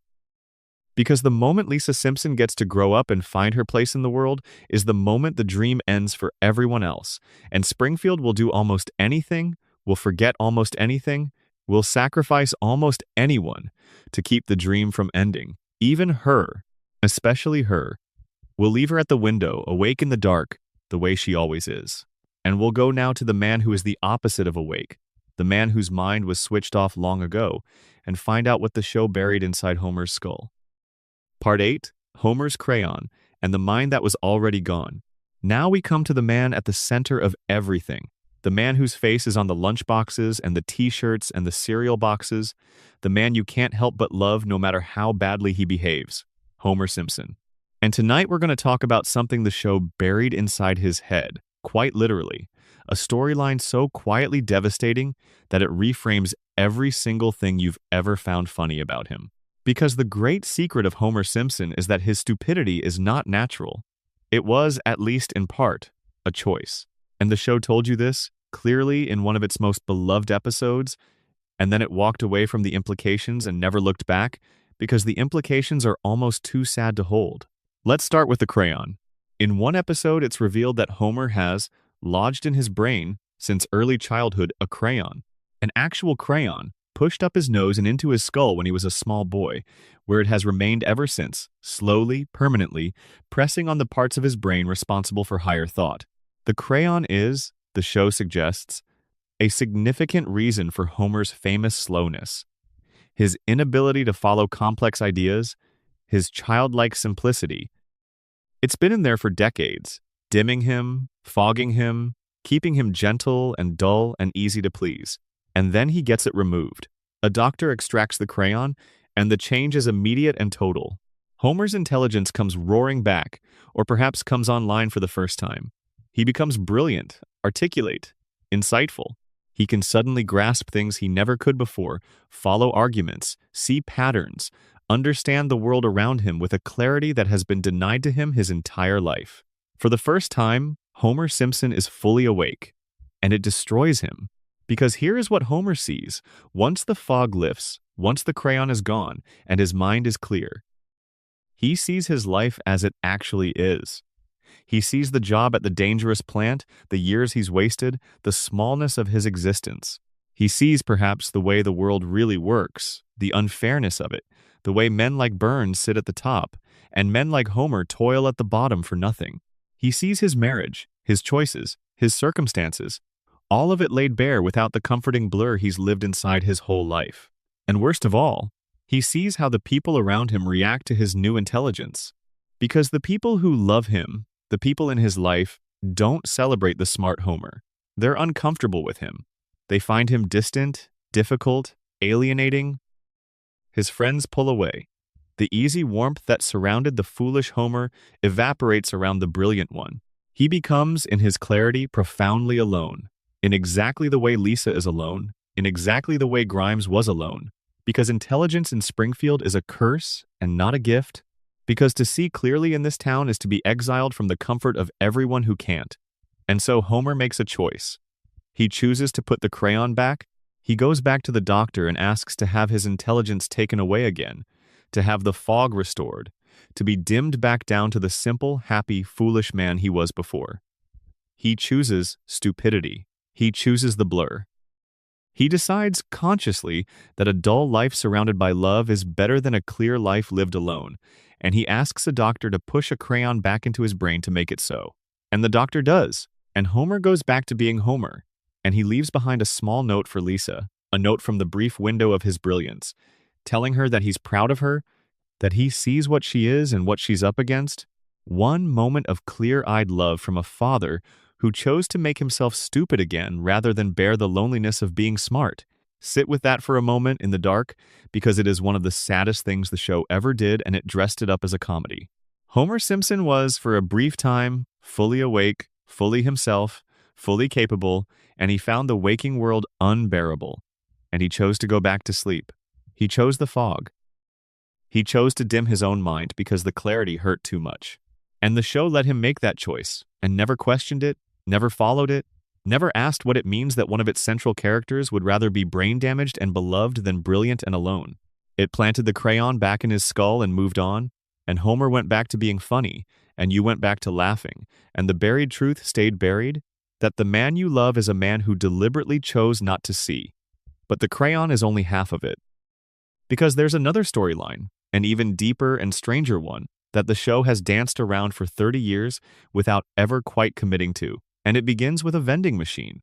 In an episode from the early years, Homer is injured, badly, twice over. First by an exploding can, and then, while recovering in the hospital, by a vending machine that tips over and crushes him as he reaches for a snack. And the show is unusually specific about what happens next. Homer doesn't just get hurt, he goes into a coma. A real one, a clinical one, lasting weeks, during which he lies unconscious in a hospital bed while his family waits beside him. And when he finally wakes, the doctors tell him something that the show drops casually and never seriously revisits. He has lost a measurable portion of his brain function during the coma. Gone. Destroyed. Never coming back. And Homer's response to learning that part of his mind has been permanently erased is to laugh. A strange, helpless laugh that he can't explain, while his family looks on, charmed rather than alarmed. And then the show went on, for decades, as if nothing had happened. But a question has followed the show ever since, whispered by fans, planted perhaps by the writers themselves. What if Homer never really woke up? What if the man crushed by that vending machine slipped into a coma and stayed there, and everything, every single episode since that moment, is not reality at all, but the dream of an unconscious man lying in a hospital bed, his family at his side, his mind slowly deteriorating, generating story after story after story to keep itself from going dark? It would explain so much if it were true. It would explain why no one ages, because the dreaming mind freezes the world at the moment it lost consciousness, locks everyone at the age they were when the dream began, keeps the children small and the wife young because that's the last way the dreamer saw them. It would explain why the stories grow stranger and more impossible with each passing year, the way a dream grows more unhinged the longer it goes on, the way a deteriorating brain loses its grip on logic and lets the impossible flood in. It would explain why Homer survives everything, endures everything, recovers from everything, because nothing is really happening to his body, because his body is safe in a hospital bed and only his mind is wandering through the endless dream of Springfield. And it would explain the reset, the way every catastrophe is forgotten by the next episode, the way the world wipes itself clean and starts fresh, because that's what a dream does, dissolving each night and rebuilding itself the next.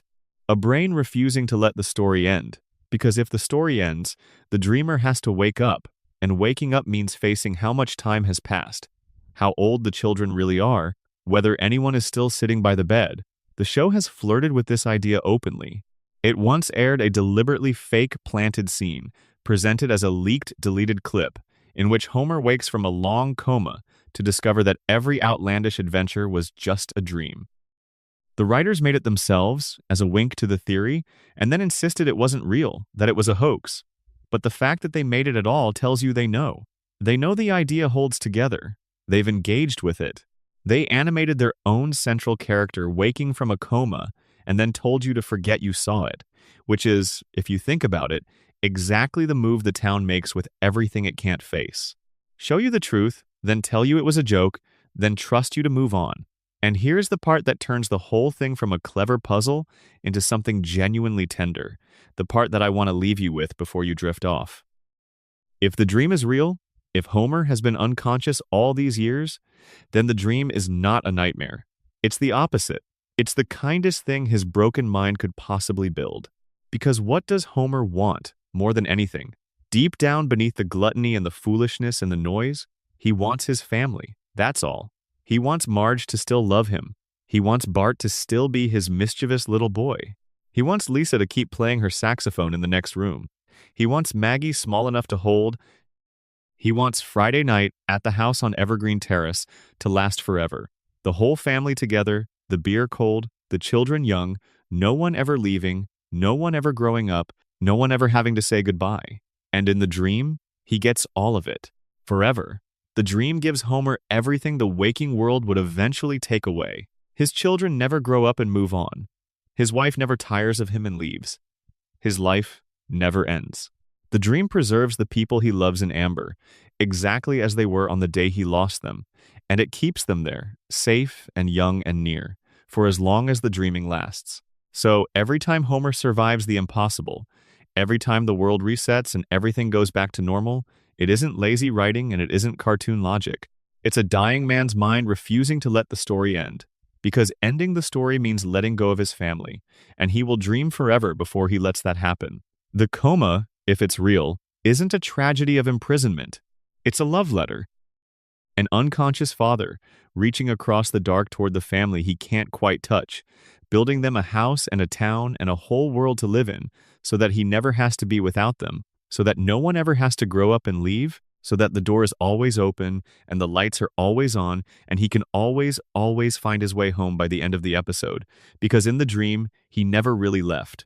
That's the storyline the show could never finish and never will, because finishing it would mean choosing, wake Homer up, and you end the dream, and you have to face the awful weight of all those lost years. Keep him asleep, and the dream goes on, but you've admitted that none of it was ever real, so the show does neither. It leaves him suspended, neither awake nor asleep, neither alive in the ordinary sense nor gone, dreaming his family young forever in a town that doesn't appear on any map. And whether the coma is real or just a beautiful, terrible theory, the deeper truth underneath it holds either way. Homer Simpson, the man who chose to put the crayon back, the man who would rather be dim and surrounded by love than clear and alone, has built his whole existence around one simple, breaking wish. Don't let it end. Keep them young. Keep them near. Let me stay here, in the fog, with the people I love, forever. Let your own eyes go heavy now, if they haven't already. Picture the house on Evergreen Terrace, warm and bright in the dark. Picture the family on the couch, the children young, the parents together, no one aging, no one leaving. And picture Homer in the middle of it, asleep in his chair, dreaming, refusing to wake, holding them all close in the only way a man like him knows how. We'll let him keep dreaming. And we'll go now to his eldest child, the boy the show could never let grow up, and the future it kept showing him that nobody wants. Part 9. Bart Simpson and the boy they could never let grow up. Let's follow the sound of a skateboard now. that lazy, rolling clatter down a quiet suburban street, to the boy at the center of so much of the show's early heart. Bart Simpson, the troublemaker, the little anarchist, the kid on every lunchbox and every poster, the rebel who told a generation it was okay to talk back. And tonight we're going to sit with the version of Bart the show kept glimpsing and kept burying, because underneath the slingshot and the smirk and the catchphrases is one of the most quietly frightened children in all of fiction, and the future the show kept imagining for him is one of the bleakest things it ever dared to show. Start with the bravado, because the bravado is the disguise. Bart presents himself to the world as fearless, untouchable, a boy who answers to no one, who pulls pranks on the powerful and laughs at consequences and famously dares anyone to find out who he is. But spend any real time with him, watch the early episodes closely, and you start to see that the bravado is a shell built around something much more fragile. Bart acts out because acting out gets him noticed, and being noticed is the only proof he has that he matters in a family where the attention tends to flow elsewhere, to Lisa's brilliance, to Maggie's helplessness, to Homer's endless catastrophes. Bart is the middle child of chaos, and his rebellion is, at bottom, a long, loud, desperate bid for the thing every child needs and isn't sure he's getting, which is to be seen, to be valued, to be told that he's worth something. The show knew this. It showed you, early on, in an episode that remains one of the most genuinely affecting it ever made, the truth about Bart's fear. He's facing a test, a crucial one, the kind that will determine whether he gets held back a year, whether he gets branded a failure, whether the thing he secretly suspects about himself, that he's stupid, that he's not good enough, that he'll never amount to anything, gets stamped onto his permanent record for everyone to see. And Bart, the fearless rebel, is terrified. He studies for once. He tries, really tries. And when he gets the test back and it's still not enough, when he realizes he's failed despite everything, he breaks down and cries. And it's not a cartoon cry, it's a real one. The cry of a little boy who is genuinely afraid that he is exactly as worthless as he fears.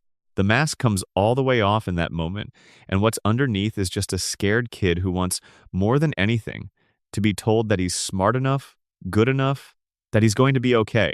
He passes, barely in the end, on a technicality born of a small flash of genuine insight, and the relief on his face is the relief of a child granted a stay of execution. But the fear never really goes away. It's always there, underneath, the suspicion that he's not enough, the dread of what he might become. And the show kept answering that dread, over the years, by showing him exactly what he might become. And the answer, again and again, was grim. There's the flash forward where Lisa becomes president, the one we touched on earlier, and in that same vision, we see what's happened to Bart. He's grown into an aimless, broke, unmotivated man, a failure by almost any measure, living a small and disappointing life, crashing in a run-down place, his early promise long since curdled into nothing.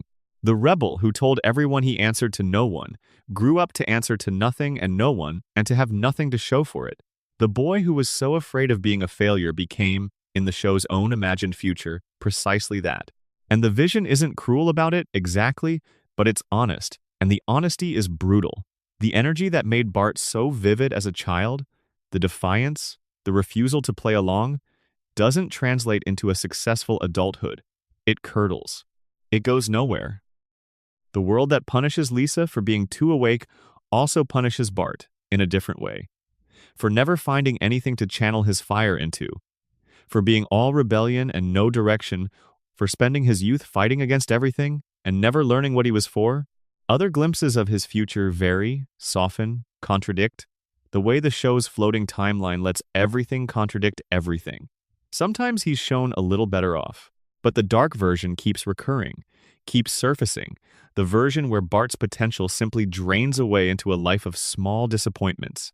And the reason that version haunts the show is the same reason all these futures haunt it. Because the show can see, clearly, what Bart is afraid of, and it can't quite bring itself to promise him that the fear is unfounded. It can't let him grow up and prove himself, because it can't let him grow up at all.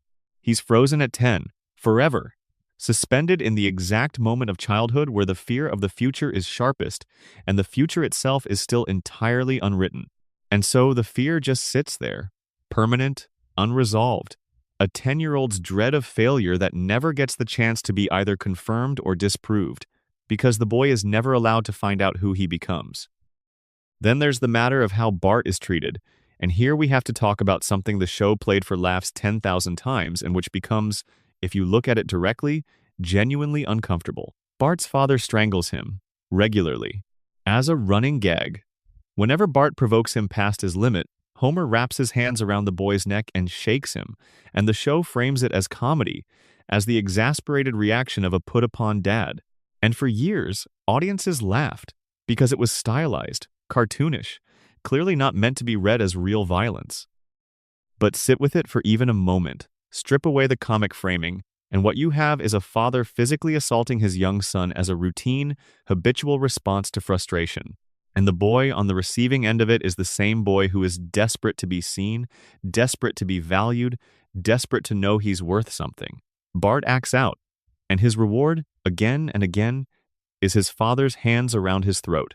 It's a cycle the show could never name because naming it would shatter the comedy. But it's right there, in episode after episode, the troublemaker and the strangling, the cry for attention and the violent response to it, locked together in a loop that never breaks and never gets examined. What does it do to a child to grow up like that? To learn that the way to get noticed is to misbehave, and that the result of misbehaving is to be hurt? To live in a house where love is real but expresses itself from his father, so often through anger and physical force? The show never asks, because it can't.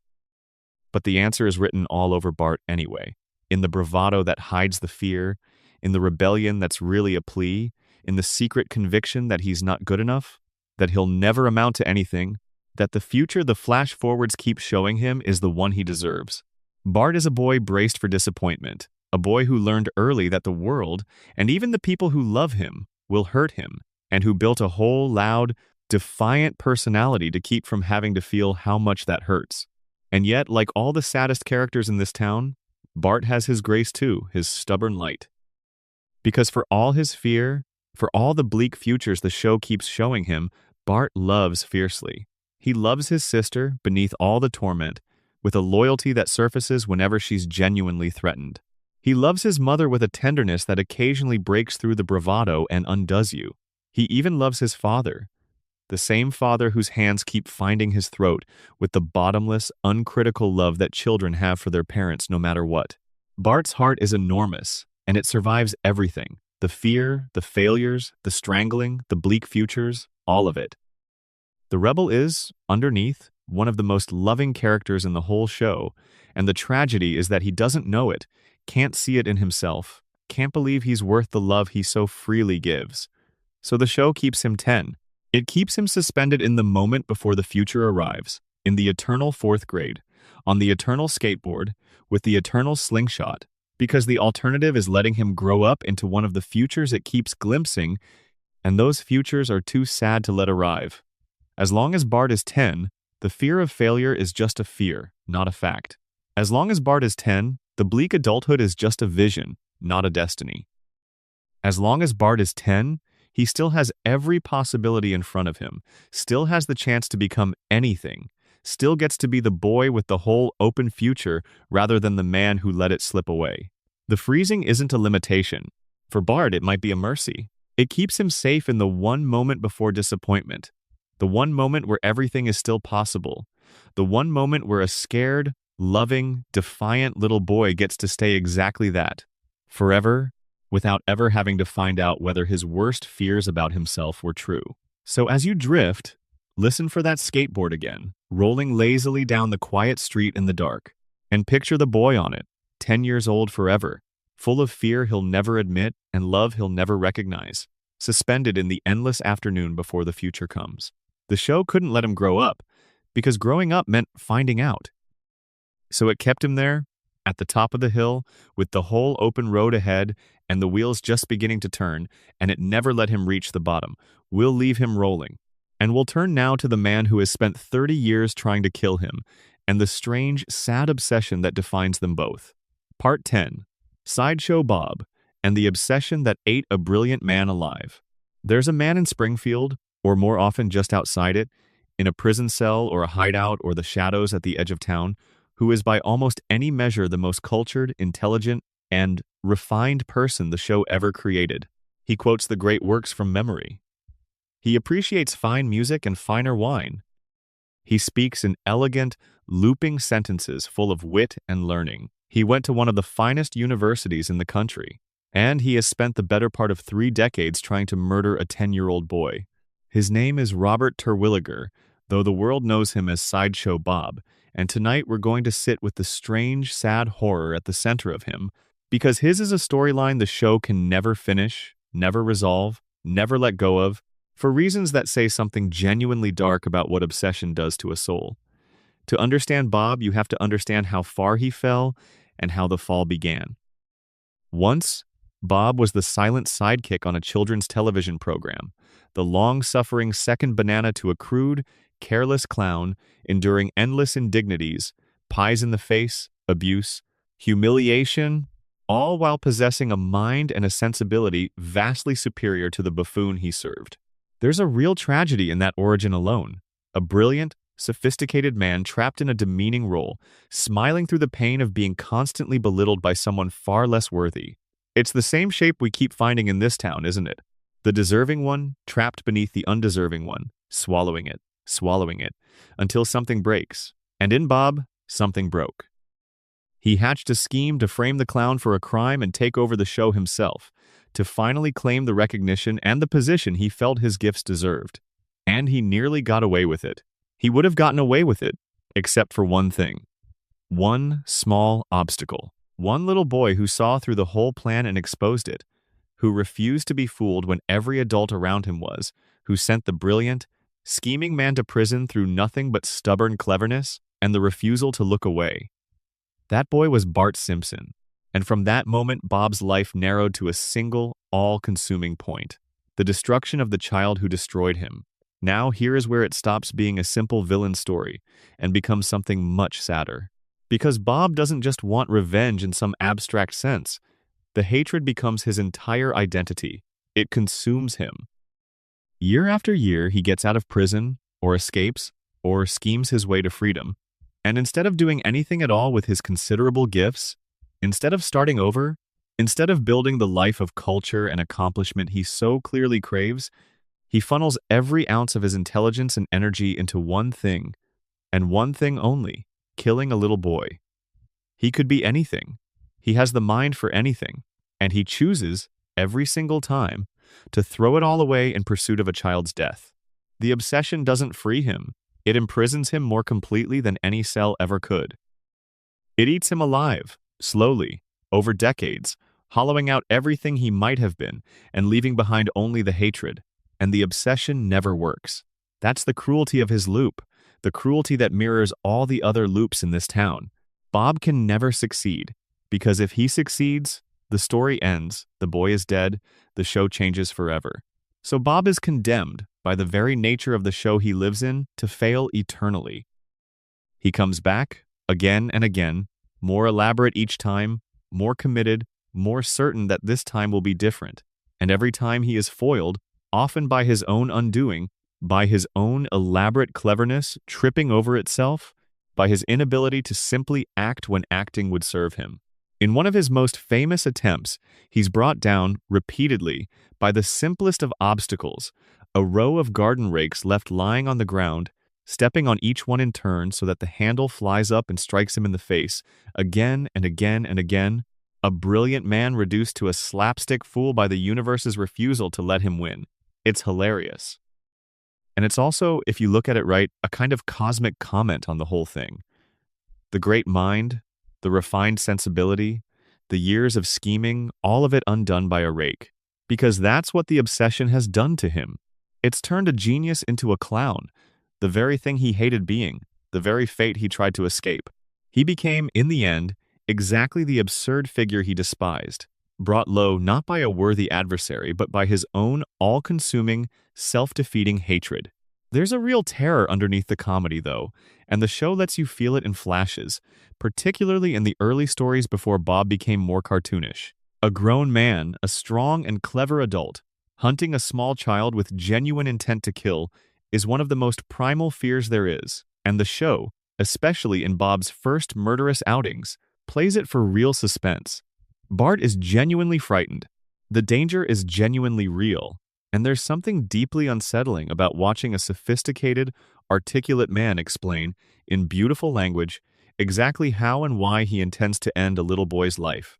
The eloquence makes it worse, not better.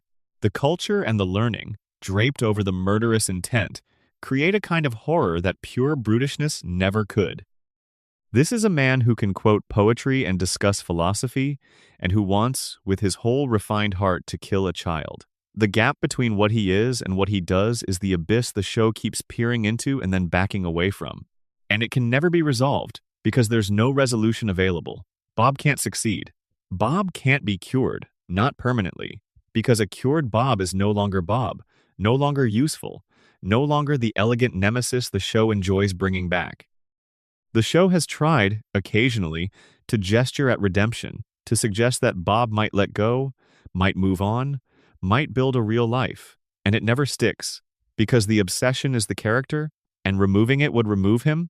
So Bob is trapped, forever, in the worst loop of anyone in this town. Lisa is trapped awake, Homer is trapped dreaming, Bart is trapped young. But Bob is trapped in hatred, condemned to spend eternity throwing away a brilliant mind in pursuit of a goal he can never reach, against a target who can never die, in a cycle that does nothing but grind him down further with every turn. There's a horrible loneliness in it too. Bob has, at various points, tried to have a life. He's married. He's had a child of his own. He has a brother, equally brilliant, equally bent toward villainy, the two of them representing a whole family of wasted gifts. And none of it holds, none of it satisfies, because the hatred always reasserts itself, always pulls him back to Springfield, back to the boy, back to the loop. He cannot be a husband or a father or a man with a life of his own, because there's only room in him for the one thing, the obsession, and it crowds out everything else. He has sacrificed every possibility of happiness on the altar of a grudge against a 10-year-old. And the 10-year-old, of course, has barely thought about him in between. That's perhaps the bitterest detail of all. Bob has organized his entire existence around Bart, and Bart, frozen at 10, living his frozen little life, mostly just goes about his business until Bob resurfaces. The obsession is entirely one-sided in its weight. Bob has given Bart everything, his whole life, his whole mind, his whole heart, and Bart has given Bob nothing in return but the occasional foiling. The hunter is consumed by the hunt. The prey barely remembers the hunter exists. If there's a lesson buried in Sideshow Bob, and the show would never state it outright, it's this. Hatred is a prison you build for yourself, and the bars are made of all the things you could have been instead. Bob had every gift a person could ask for. He had intelligence, culture, eloquence, ambition, a whole self that might have flourished into something remarkable.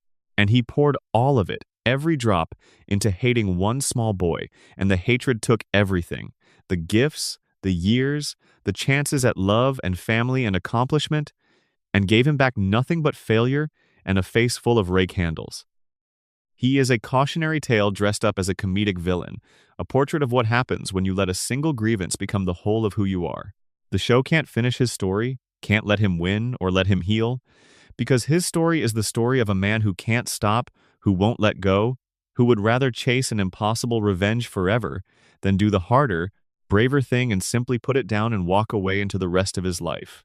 So as you drift now, picture him out there, in the dark at the edge of town, scheming once again, plotting once again, certain that this time it will finally work. The brilliant man, the refined man, the man who could have been anything, crouched in the shadows, his whole life narrowed to the destruction of a child who isn't even thinking about him. He'll fail. He always fails. He'll come back. He always comes back. And the loop will turn one more time, grinding him a little smaller, a little sadder, a little further from the man he might have been. We'll leave him to his hatred, out there in the dark, and we'll go now to the oldest member of the Simpson family, the man everyone has agreed to forget, alone in a quiet room at the edge of his own life. Part 11. Grandpa Simpson and the quiet cruelty of being forgotten. On the edge of town, past the nicer streets, there's a building with a pleasant name and a sad purpose. The Springfield Retirement Castle. A castle in name only, a place where the old people of the town are sent to be looked after, which is to say, sent to be set down somewhere out of the way and slowly forgotten. And in one of its small rooms lives the oldest member of the Simpson family, a man whose own son visits him as rarely as he can manage, whose stories no one wants to hear, whose existence has become, to the people who should love him most, an obligation rather than a joy. Abraham Simpson, Grandpa. And tonight we're going to sit with him in his quiet room, because his story is the one that may be closest to a sadness many of us actually know. The slow, ordinary, unspoken cruelty of watching someone be forgotten while they're still alive. Grandpa is a comic figure, on the surface, the rambling old man who falls asleep mid-sentence, who tells long, meandering, increasingly absurd stories that no one believes and no one listens to, who writes angry letters to companies about minor grievances, who is, in the show's framing, a doddering relic to be tolerated and mostly ignored. He's the punchline of countless jokes about old age, the figure of fun whose every appearance is built around how out of touch he is, how easily confused, how thoroughly past his usefulness. And for years, audiences laughed at him the way the town laughs at him, the way his own family laughs at him, without ever quite registering what's underneath the laughter, which is the portrait of a human being who has outlived his place in the world and been quietly discarded by the people who were supposed to keep him. Because look at how he's treated. His son, Homer, put him in the home, and not out of any careful concern for his well-being, but largely to get him out of the way. Homer finds his father tiresome, embarrassing, a burden, and the home is, more than anything, a place to store him. Homer visits when guilt forces him to, and otherwise stays away, and the visits when they happen are perfunctory, performed, the kind of dutiful appearances that everyone involved understands to be obligations rather than expressions of love. Grandpa knows this. That's the part that aches. He's old, not stupid. He understands perfectly well that he's been set aside, that his son finds him a chore, that the only attention he gets is the attention that comes wrapped in resentment. And so he does what lonely, neglected people do. He acts out for attention. He exaggerates. He makes himself difficult, because difficult at least gets noticed, and being noticed, even in irritation, is better than the alternative, which is the slow erasure of being old and alone and forgotten in a quiet room at the edge of town. His stories are the heart of his tragedy in a way. Grandpa is always telling stories, long, rambling accounts of his past, of the things he did and saw, of a life that was once full and adventurous, and the running joke is that these stories are nonsense, that they wander off into absurdity, that they can't possibly be true, that Grandpa is just a confused old man babbling about a past that exists only in his deteriorating mind. The family rolls their eyes. The audience laughs. No one listens. But here is the thing the show plants and rarely pays off. Sometimes the stories are true. Sometimes the rambling old man is the only one who actually remembers something important, who holds a piece of history that everyone else has lost, who knows a secret that turns out to matter enormously. Grandpa was a soldier. He lived through a war. He has seen things, done things, carried things that the people dismissing him can't imagine. His mind is full of a whole century of memory, and the world has decided that none of it is worth hearing, that the keeper of all that history is just a tiresome old man to be tuned out and waited out. There is, in this, a buried storyline that the show could never finish, because finishing it would require the family, would require the town, would require us, to actually stop and listen to the old people we've decided are no longer worth listening to. And that's a hard, uncomfortable thing, because it means admitting that we too do what Homer does, that we too tune out the rambling, that we too find the elderly a chore, that we, too, will one day be the rambling old person no one wants to hear. The show keeps the joke running, because the joke is easier than the truth. But the truth keeps leaking through the joke, in the moments when Grandpa's eyes go clear and he says something genuinely wise, something earned by all those years, and for a second you see the man he was before the world decided he was finished, and then the moment passes and he falls asleep again, and the family moves on, and the erasure continues.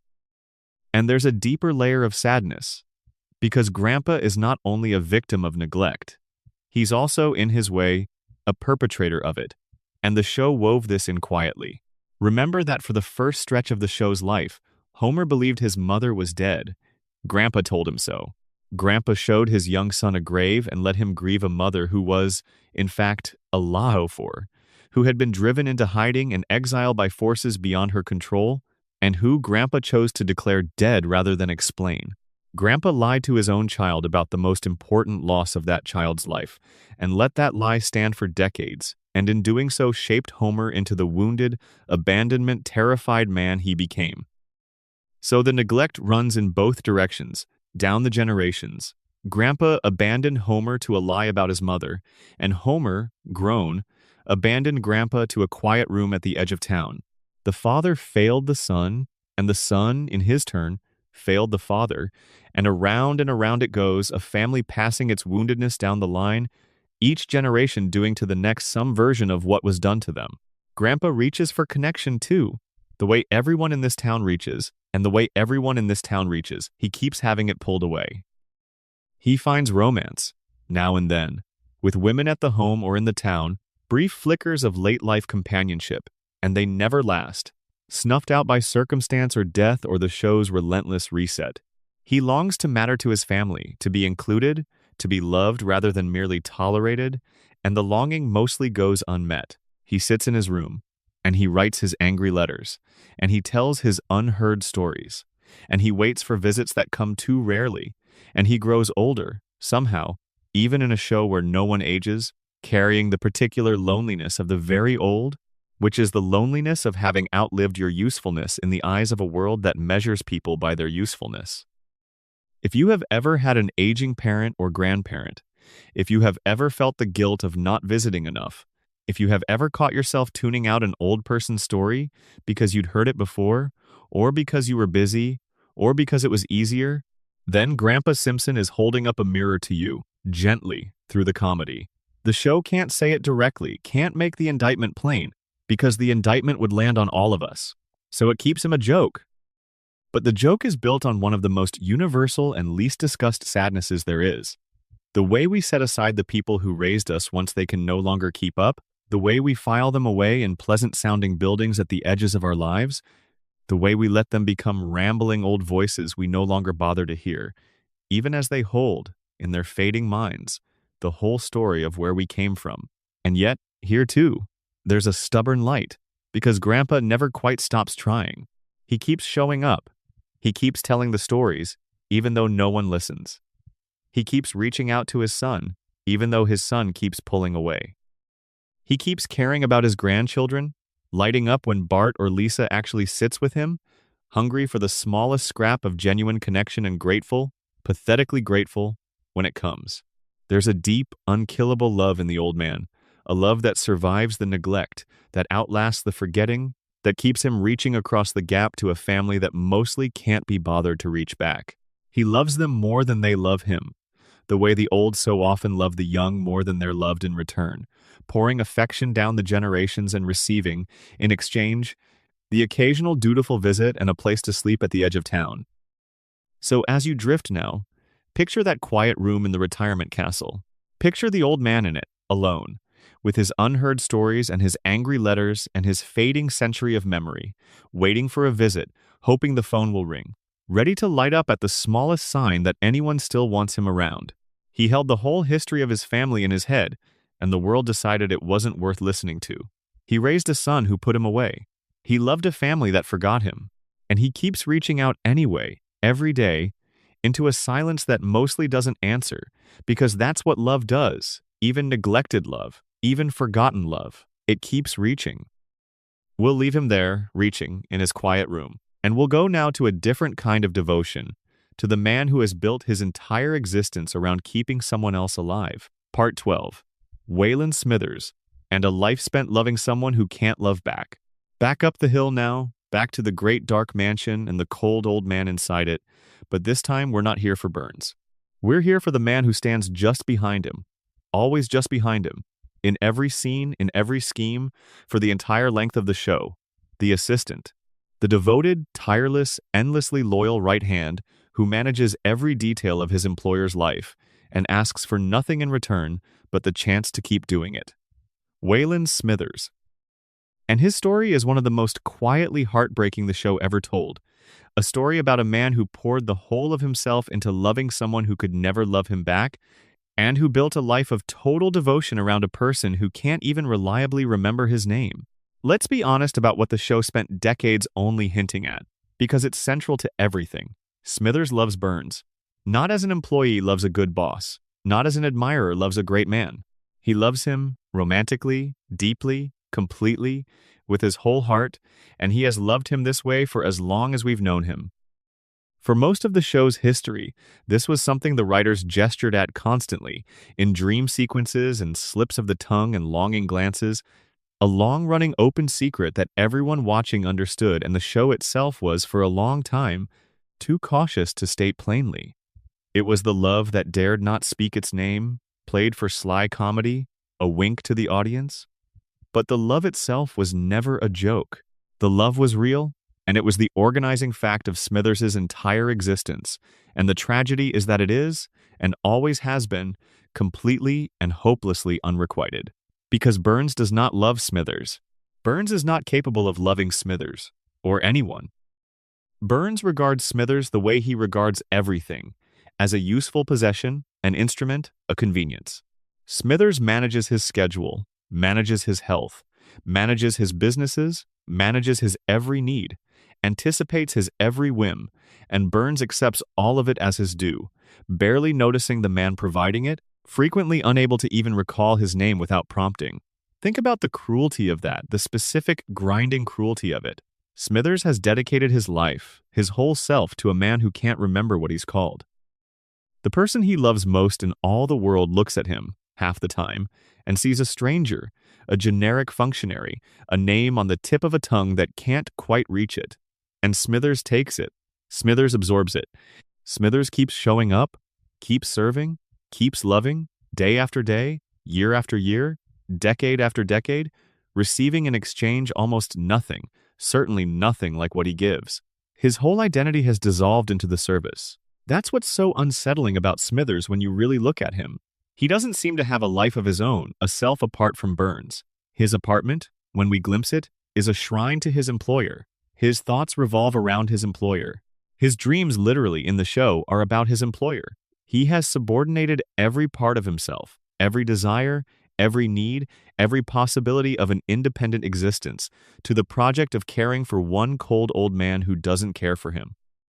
It's love, yes, but it's also a kind of self-erasure, a man who has loved someone so much and for so long that he has stopped being a separate person, who has poured himself out so completely into another life that there's almost nothing left of his own.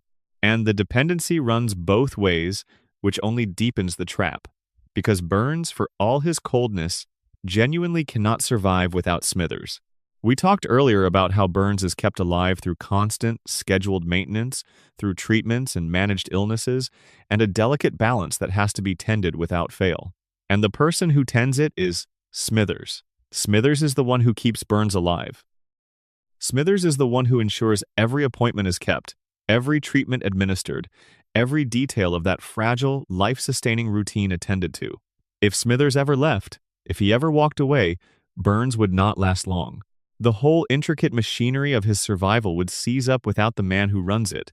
The show has shown us versions of this, glimpses of how lost and helpless Burns becomes when Smithers is removed, how quickly the ancient man falters without his keeper. So Smithers isn't just devoted out of love.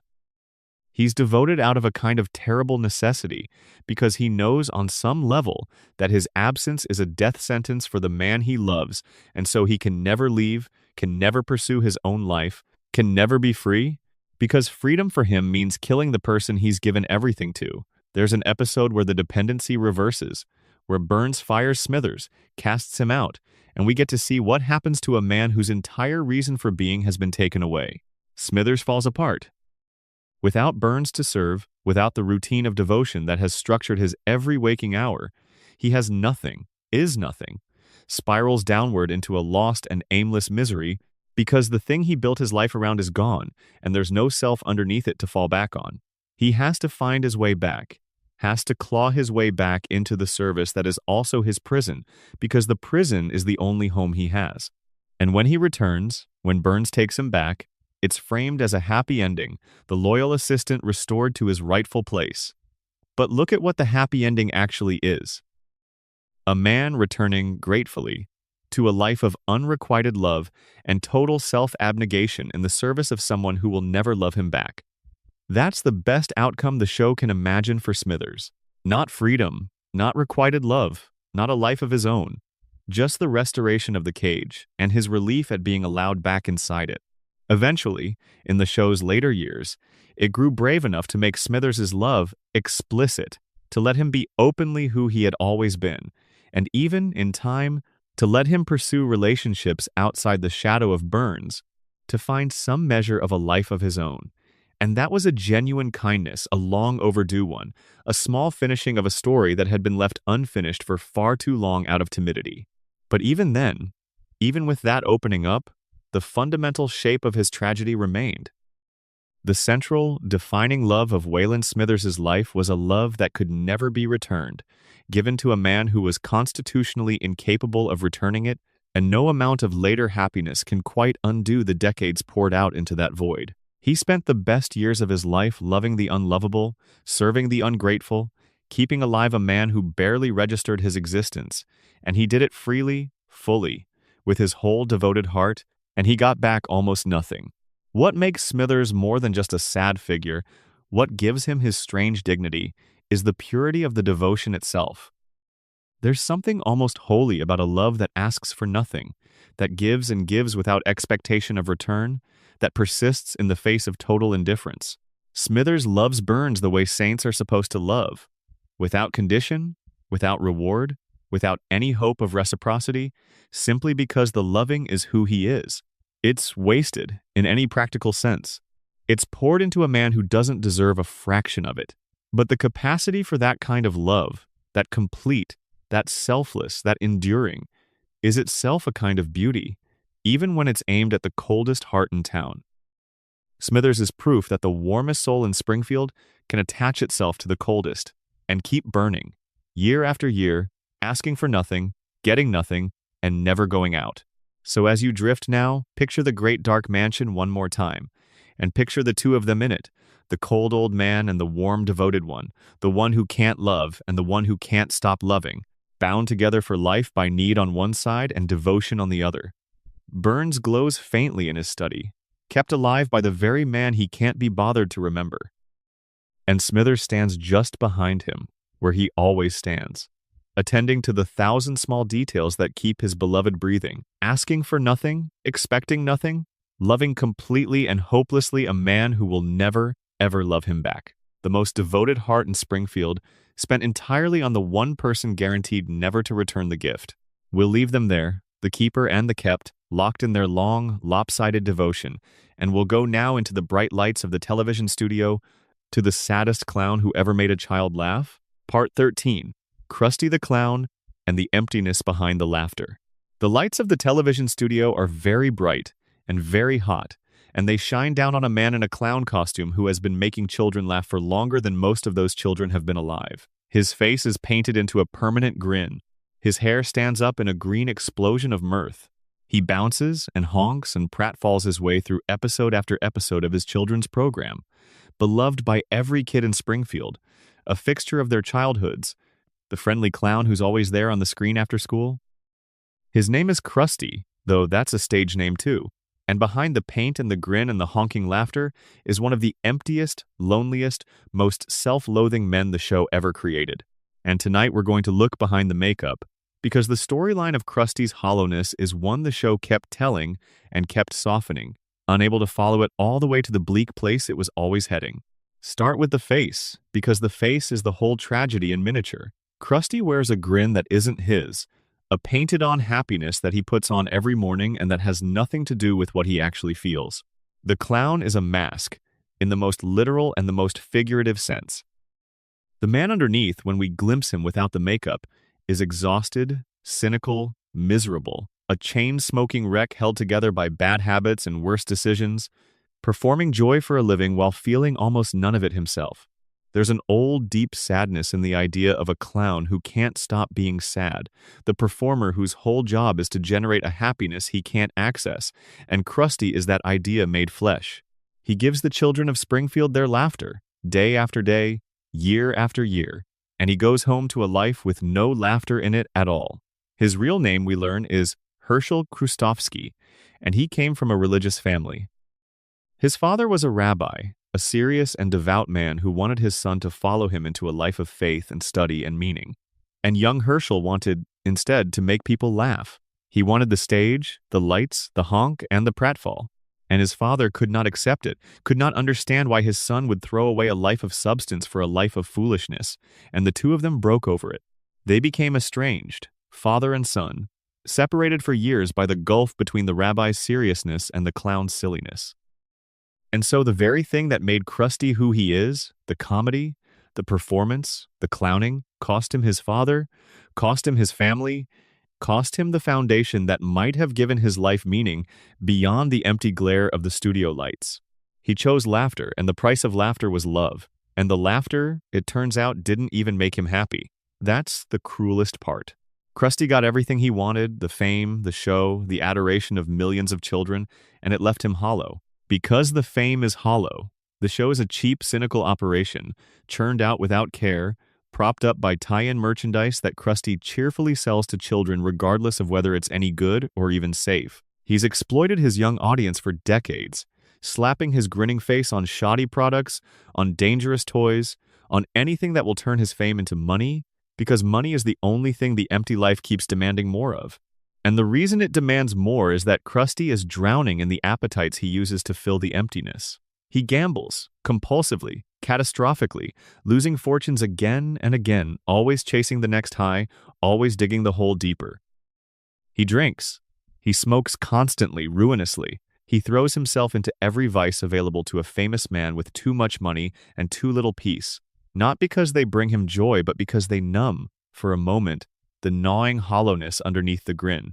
This is the thread the show could never finish, because following it means looking squarely at what addiction and emptiness actually do to a person, and that's not a children's show subject, even when the children's show host is the one suffering it. So the show keeps Krusty's vices comic, keeps his gambling and his bad habits as punchlines, keeps the misery just light enough to laugh at. But every so often it lets the mask slip, lets you see how genuinely lost the man is, how little the fame has given him, how the laughter of millions of children has done nothing to fill the silence he goes home to every night. He's a man who is adored by everyone and loved by no one, recognized everywhere and known nowhere, surrounded by an audience and utterly alone in the middle of it. There's a daughter, too, in one of the show's quieter, sadder threads. Krusty discovers, late, that he has a child he never knew about, a daughter named Sophie. And for a moment, the show dangles the possibility of redemption, of connection, of the empty man finally finding something real to fill the hollowness. And he tries, in his clumsy, self-absorbed way. But Krusty is so damaged, so consumed by his own appetites and his own performance, so incapable of the steady, unglamorous work of actually being present for another person, that the relationship struggles. He wants to be a good father the way he wanted to be a great entertainer, in big dramatic gestures rather than in patient daily love, and fatherhood, like real happiness, doesn't yield to gestures. The daughter sees through him, the way children see through everything, sees the selfishness beneath the showmanship, and the connection he hoped would save him remains partial, fraught, another thing he can't quite hold on to because he never learned how to hold on to anything that wasn't a punchline. And his health, like Burns's, like Moe's spirit, is always failing. Krusty's heart, weakened by decades of abuse, gives out more than once. He's a man visibly killing himself, slowly, with the vices he uses to escape the misery the vices create, trapped in the loop that all addictions are, the thing you do to feel better being the thing that makes you feel worse, being the thing that makes you do it again. The show plays the heart attacks for laughs, mostly, but the trajectory is unmistakable. Krusty is on a road that ends badly, and he knows it, and he can't get off it, because getting off it would mean facing, sober and still and unperformed, the empty room of his own life, and that's the one thing the man who makes everyone laugh cannot bear to do. There is one bright thread in all of it, One place where the show let Krusty have a real and earned moment of grace, and it's worth holding on to before we move on. The estrangement from his father, the wound at the root of everything, does eventually heal. After years of silence, father and son are brought back together, the rabbi finally able to accept, in some measure, the son who chose laughter, the clown finally able to receive the blessing of the father he disappointed.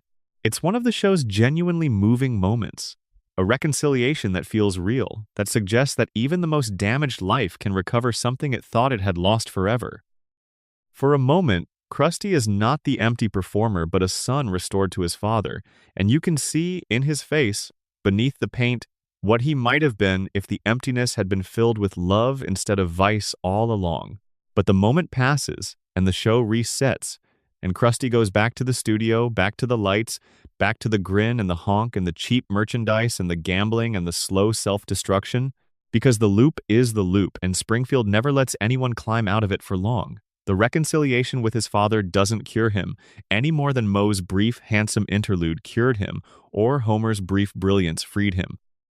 It's a glimpse of the life he might have had, and then it's gone, and the empty man puts the mask back on and goes out to make the children laugh. That's the deepest darkness of Krusty, when you sit with it. He spends his life generating joy he cannot feel, for an audience that adores a version of him that doesn't exist, while the real man slowly disappears behind the paint. The grin is permanent, the happiness is performed, and underneath it is a lonely, frightened, self-loathing person who gave up his family for laughter and found that the laughter was empty, who is adored by millions and known by none, who fills the silence with vices that only make the silence louder. The saddest clown isn't a clown who's sad sometimes. It's a clown who has forgotten where the costume ends and he begins, who has worn the grin so long he's not sure there's a face left underneath it, who makes the whole world laugh and goes home every night to a quiet that no amount of applause can fill. So as you drift now, picture the bright hot lights of the studio dimming down at the end of another taping. Picture the audience filing out, the children clutching their cheap, crusty merchandise, still laughing. And picture the clown alone on the empty soundstage, taking off the grin at last, the real face underneath tired and old and lost, sitting in the dark where the laughter used to be. He gave everyone else their joy. He kept none for himself. We'll leave him there, in the dimming lights, and we'll step out now into the streets of Springfield, into the homes of the children who watch his show, where some of the quietest sadnesses of all are unfolding behind closed doors. Part 14. The Children Behind the Closed Doors. As you drift a little deeper now, let your mind move away from the adults of Springfield, away from the bar and the power plant and the television studio, and let it settle instead on the smaller figures, the ones who move through this town at knee height, the children. We tend to think of the children of an animated comedy as safe, as protected, as existing in a world where nothing truly bad can touch them. And on the surface, that is true. They go to school, they ride their bikes, they play in the yard. But if you look a little closer, if you let your gaze linger the way you might linger on a photograph that reveals more the longer you hold it, you begin to notice that some of the children of Springfield are carrying weights that no child should have to carry. And because they are children, and because the town around them is too distracted to notice, they carry these weights quietly, in the dark, behind closed doors. Let us begin with the boy with the blue hair, the loyal one, the friend who is always there. He is Bart's best friend, the one who follows him into every scheme, who absorbs every consequence, who believes in their friendship with a devotion that borders on the heartbreaking. He is the kind of boy who tells you, with complete sincerity, that this is the best day of his life over the smallest of kindnesses, because kindness is rare enough in his world that even a crumb of it feels like a feast. And the reason it is rare becomes clear when you look at his home. Because his home is coming apart. His parents, two people who clearly should never have stayed together as long as they did, fight in the way that exhausted, disappointed people fight, not with the heat of passion, but with the cold weariness of two people who have run out of reasons to be kind to each other. And the boy sits in the middle of it, in the quiet of his room, listening through the walls the way children do, learning the geography of his parents' unhappiness by the sound of it. When the divorce finally comes, it does not come as a shock. It comes as the confirmation of something he has known for a long time, something he has felt in his stomach every time the front door closed a little too hard. And here is the detail that lingers. When his father moves out, the boy does not rage, does not act out, does not become the troubled child that television usually gives us in these moments. Instead, he becomes, if anything, more desperate to please, more eager to be liked, more willing to follow his friend into danger, because somewhere in him is the terrible childhood logic that says if he is good enough, if he is fun enough, if he is loyal enough, then maybe the people he loves will stop leaving. He has learned, far too young, that love is conditional, that it can be packed into a suitcase and driven away, and so he spends his days trying to earn the thing that should have been given to him freely. Picture him, as you rest, sitting on the curb outside his house, waiting. He is always, in some sense, waiting. Waiting for his father's car, waiting for his friend to call, waiting for someone to choose him, fully and finally, the way no one in his life ever quite has. And the gentle tragedy of him is that he never stops believing they will. His optimism is not the optimism of a child who has been protected from disappointment. It is the far more fragile, far more moving optimism of a child who has been disappointed again and again and has decided, against all evidence, to keep hoping anyway. There is a kind of heroism in that, the quiet heroism of a small person who refuses to let the world make him hard.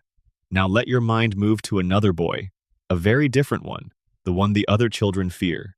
He is the bully, the one who waits behind the school, the one whose laugh has become a kind of punctuation mark in the lives of the children he torments.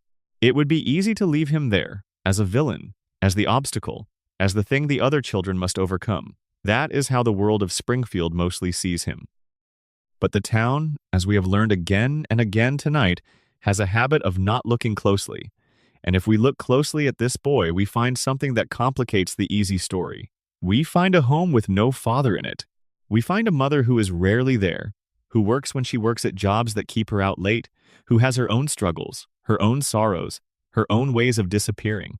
We find a house that is not really a home, a place of empty cupboards and unwashed dishes and a boy who has learned to take care of himself because no one else is going to.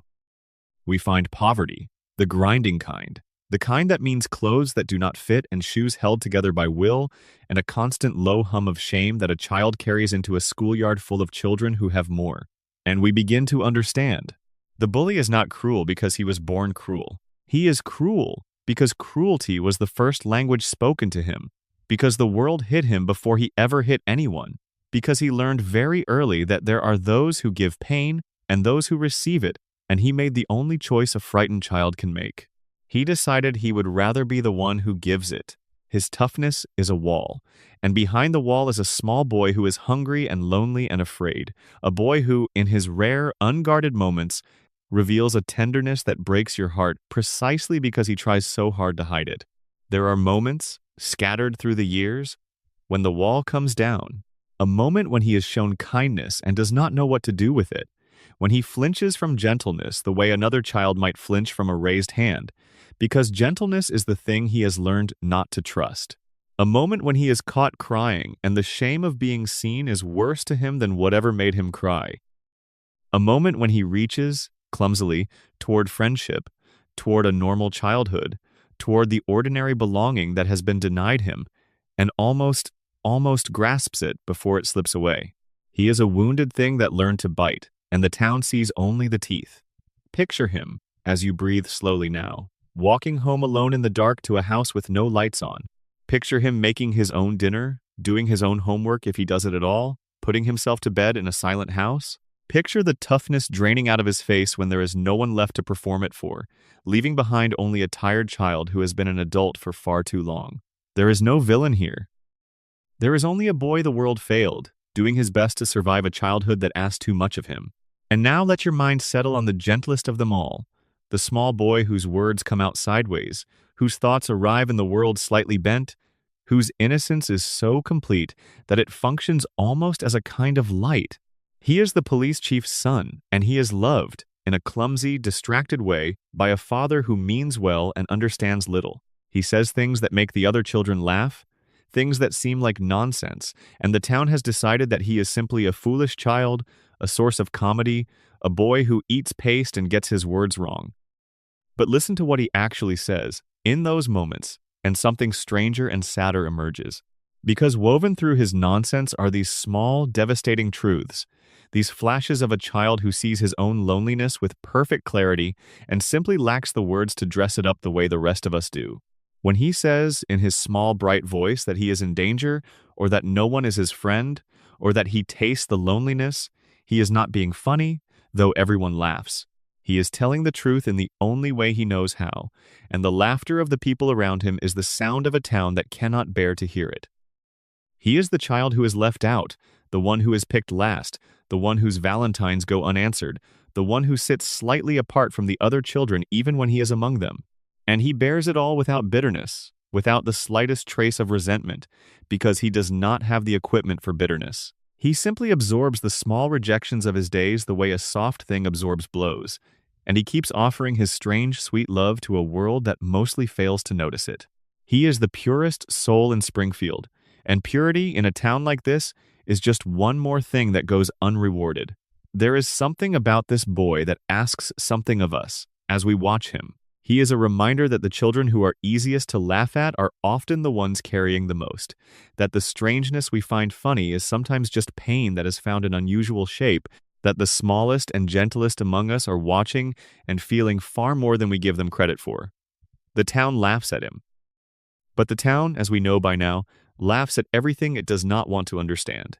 These three boys, the loyal one and the wounded one and the gentle one, live in the same town, walk the same streets, attend the same school, and each of them is carrying a private weather system of sorrow that the adults around them are too busy to see. They are not the main characters. They are the background, the supporting players, the children who fill out the schoolyard scenes. And that is precisely the point. Because in any town, in any school, in any neighborhood, there are children like these, children whose homes are quietly coming apart, children who are raising themselves, children whose innocence is a kind of armor against a world that has not been gentle with them. We do not always see them, but they are there, behind the closed doors, in the dark bedrooms, on the empty curbs, waiting for someone to look closely enough to notice.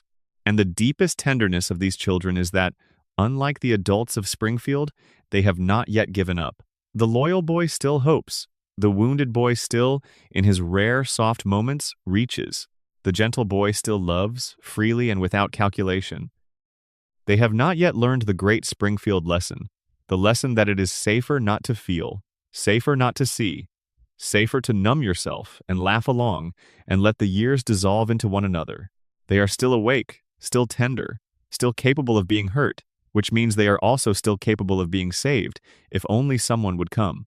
That hope, fragile as it is the warmest thing in this cold corner of the town, and we leave them there, these small, brave hearts, and let our attention drift outward now, beyond the schoolyard and the broken homes, toward a man behind a counter who came to this country chasing a dream and found, instead, a different kind of trap.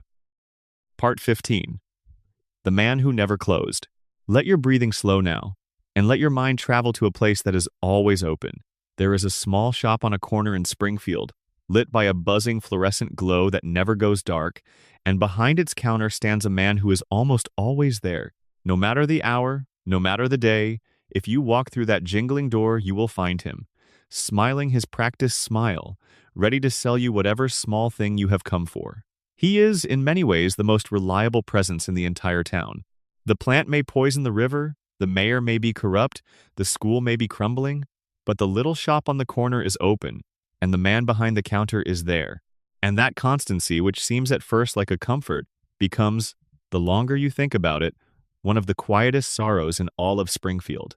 Because to be always there means to never be anywhere else.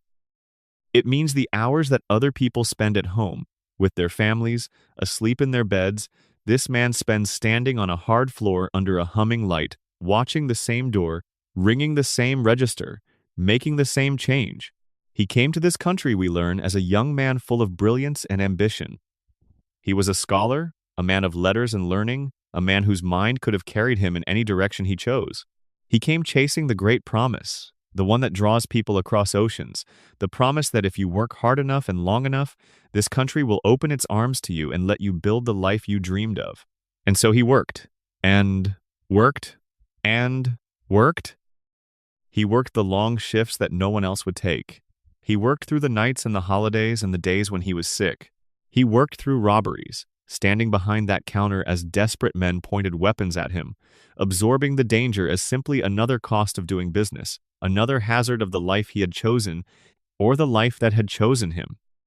He smiled at customers who were rude to him, who mocked his accent, who treated him as something less than a full person, and he kept smiling, because the smile was part of the job, because the customer must always be made to feel welcome, even when the customer makes you feel like a stranger in the country you have given your life to. And here is the weight of it. He did everything the promise asked of him. He worked harder than anyone. He sacrificed more than anyone. He gave his youth, his health, his sleep, his time, all of it, to the little shop on the corner. And what did the promise give him back? A life lived almost entirely indoors, under artificial light. A body slowly worn down by years of standing. A loneliness that he filled, for a long time, only with work. Because work was the one thing that was always there, the one thing that never left, the one relationship in his life that asked nothing of him except everything. Picture him as you rest, in the small hours of the morning, when the shop is empty and the town is asleep. There are no customers now. There is only the hum of the coolers, the flicker of the light, the long, quiet stretch until dawn. He stands at the counter, and for a moment the smile is gone, because there is no one to smile for. And you can see the tiredness that the smile has been hiding all these years. You can see a man very far from home, a man who crossed the whole world to build a life and finds himself, at 3 a.m, standing alone in a convenience store, wondering perhaps whether this is the life he crossed the world to build. There is a particular kind of sorrow in the immigrant who does everything right and is still not allowed to fully belong. He learns the language better than the people who mock him for his accent. He works harder than the people who tell him to go home. He becomes, in every way that should matter, a member of the community, and yet he is held forever at a slight distance, never quite let in, always the man behind the counter rather than the neighbor, the friend, the equal. He is essential and invisible at the same time. The town could not function without him, and the town barely sees him. He is the one who is always there, and being always there has somehow made him easy to overlook. And yet, and this is what saves him from being merely a figure of sorrow, he does not let it harden him. He builds, slowly, over the years, the life that the promise withheld and then grudgingly allowed. He marries, in time, and the marriage is full of warmth. He becomes a father, and not just a father, but a father of many, a house suddenly full of small, chaotic life, a counterweight to all those silent nights behind the register. The man who spent so many years alone under the fluorescent light fills his home with noise and love and the beautiful, exhausting weight of family. He earns at last by sheer persistence a piece of the thing he came for. But notice what it cost. Notice that the life he built was built in the hours he stole from the shop, in the narrow margins of a schedule that never really let him go. Notice that even as a husband and a father, he is pulled always back to the counter, to the long shifts, to the buzzing light, because the shop does not close and the bills do not stop, and the promise, it turns out, was never a gift but a bargain, and the bargain must be paid again every single day. He got his piece of the dream, but he got it on the dream's terms, which is to say he got it by giving up most of his life in exchange. There is a moment, somewhere in the long story of this man, when he reflects on how much he works, on how rarely he rests, on how the years have flowed past him while he stood in the same spot. And in that moment you see that he knows. He is not a man fooling himself. He understands the bargain he has made, understands what it has taken from him, and he has decided to keep making it anyway, because the alternative, the giving up, the going home defeated, is unthinkable to a man who crossed an ocean on the strength of a promise. He will keep the shop open. He will keep smiling. He will keep paying the price, because he is the kind of man who finishes what he starts, even when what he started has begun, quietly, to consume him. Let your mind hold him there, as you sink deeper toward sleep, this man under the endless light. He is every person who ever worked too hard for too little. He is every immigrant who gave a country their best years and received, in return, a grudging and partial welcome. He is every parent who worked the night shift so their children could sleep in a warm house, every worker whose labor holds up a world that does not see them, every soul who believed the promise and discovered, too late, the size of its hidden cost. And he keeps the door open. Through all of it, he keeps the door open, and the light on, and the smile ready for whoever might come. And maybe that is its own kind of grace. Maybe the man who is always there has become, without meaning to, a kind of fixed star in the wandering night of Springfield, a place that is always open when everything else has closed, a small, warm lit window in the dark for the lonely and the lost, and the ones who, like Moe's late-night drinkers, have nowhere else to go. The shop that consumed his life is also, for the people who stumble into it at strange hours, a refuge. He gave up his rest so that others would always have somewhere to come. There is a sacrifice in that, an old and holy kind of sacrifice, the kind that asks everything and is rarely thanked. We will leave him there now, behind the counter, under the light that never goes out, ringing up one more sale for one more customer in the middle of one more endless night. The door jingles. He smiles. He says his welcome, and the great machine of Springfield turns on around him, indifferent, unceasing, fed by the quiet labor of the people it does not bother to see. And as we step back out of the little shop and into the streets, we find ourselves thinking of something even stranger about this town, something we have been circling all night without quite naming. We find ourselves thinking about death, and about how, in Springfield, death does not seem to work the way it works anywhere else. Part 16. The town where death forgets to stay. Settle in now, and let your thoughts grow soft and slow, because we are going to talk about something that should be frightening but that we will hold very gently, the way you might hold a strange, smooth stone, turning it over in the half-light just before sleep. We are going to talk about death in Springfield, and about the curious, dreamlike way it behaves there, the way it comes and goes without ever quite meaning what it means in the waking world.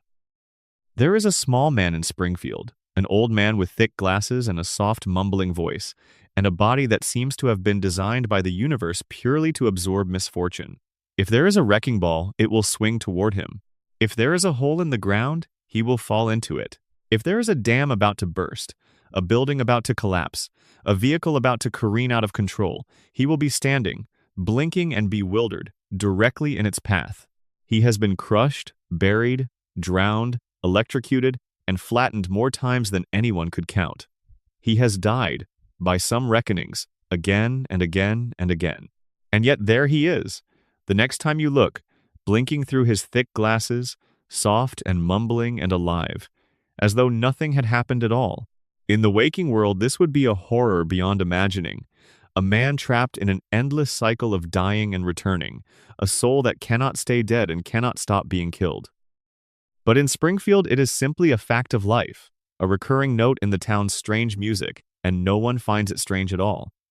The man is crushed, and the scene moves on. The man returns, and no one remarks upon it. Death touches him and then releases him, over and over, as casually as a wave touching the shore and then drawing back, and the town does not pause, does not mourn, does not even seem to notice that something impossible is happening in its midst. And he is not alone in this. Death moves through all of Springfield in this loose, forgetful, dreamlike way. Characters are killed and return. Catastrophes strike and are forgotten by the following week. The town burns, floods, is overrun, is destroyed in a dozen different ways, and each time it reassembles itself, whole and unchanged, as though the destruction had been nothing more than a passing thought. The people of Springfield die and grieve, and then, somehow, the grief evaporates, and the dead are simply gone, not mourned but misplaced, not lost but quietly edited out of the ongoing story. Now here is where we must hold the stone gently, because this could be a frightening thought, and we are not here to frighten. We are here to drift, to wonder, to let the strange shape of this town reveal itself to us in the soft hours. So let us ask the gentle question. What kind of place is this where death does not stay? What kind of world behaves this way, where catastrophe leaves no scar, where the dead return or are forgotten, where time itself seems unable to hold on to anything, where the same people live the same lives in the same town year after year after year without ever aging, without ever truly changing, without ever reaching the end that all real lives must reach?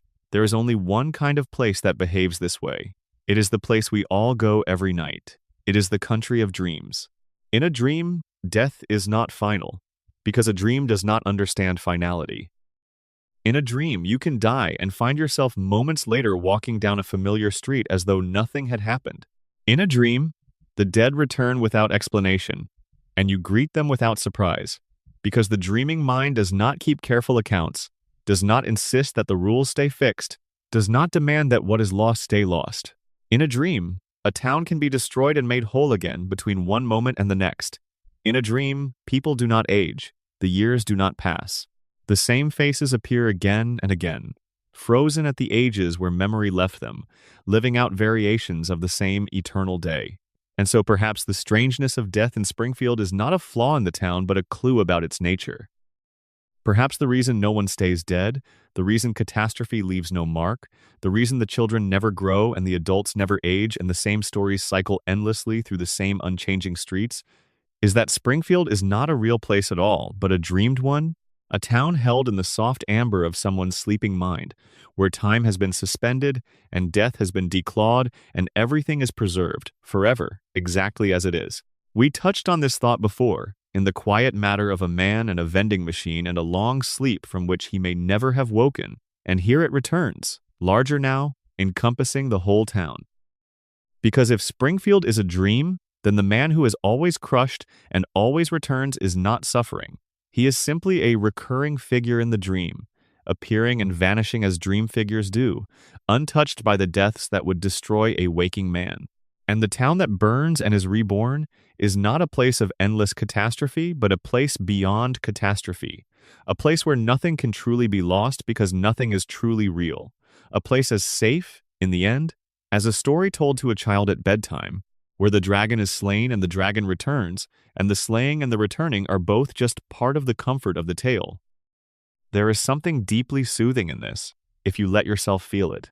We spend our waking lives braced against loss, knowing that the people we love will age, that the days we treasure will not return, that death waits at the end of every story and takes what it takes and does not give it back. That is the weight we all carry, the great unspoken weight of being awake in a world that does not last. But in the dream of Springfield, that weight is lifted. No one is lost for long. Nothing ends. The family sits down to dinner tonight exactly as they sat down to dinner years ago. The children the same age, the parents the same age, the dog at their feet, the warm light in the windows, and they will sit down to that same dinner again tomorrow, and the day after, and on, in an endless, gentle present that death keeps trying to enter and keeps being turned softly away. The small, mumbling man will be crushed again, somewhere in the seasons to come, and he will return again, blinking, whole. And we do not need to grieve for him, because in the logic of the dream, he was never really harmed. He is one of the dream's recurring sorrows that turns out not to be a sorrow at all, a death that is not a death, a loss that loops back into having. He is, in a strange way, the most reassuring figure in all of Springfield, the living proof that in this town the worst thing, the final thing, the thing we fear most in our waking lives, simply does not have the power it has out here. It comes and it goes and it forgets to stay. Let that settle over you now like a warm blanket as you sink towards sleep. Imagine a place where the people you love cannot be permanently taken from you. Imagine a town where every ending is undone by morning, where the dead walk back into the room and pick up the conversation where it left off, where time has agreed, just this once, to stop its relentless forward march and let everyone stay exactly as they are, safe and whole and near. That is the secret comfort buried inside the strangeness of Springfield. Beneath the jokes about the man who keeps dying, beneath the catastrophes that never scar, there is a wish, the oldest and most human wish there is. The wish that nothing we love would ever have to end. And maybe that is what Springfield truly is. Not a town at all, but a wish.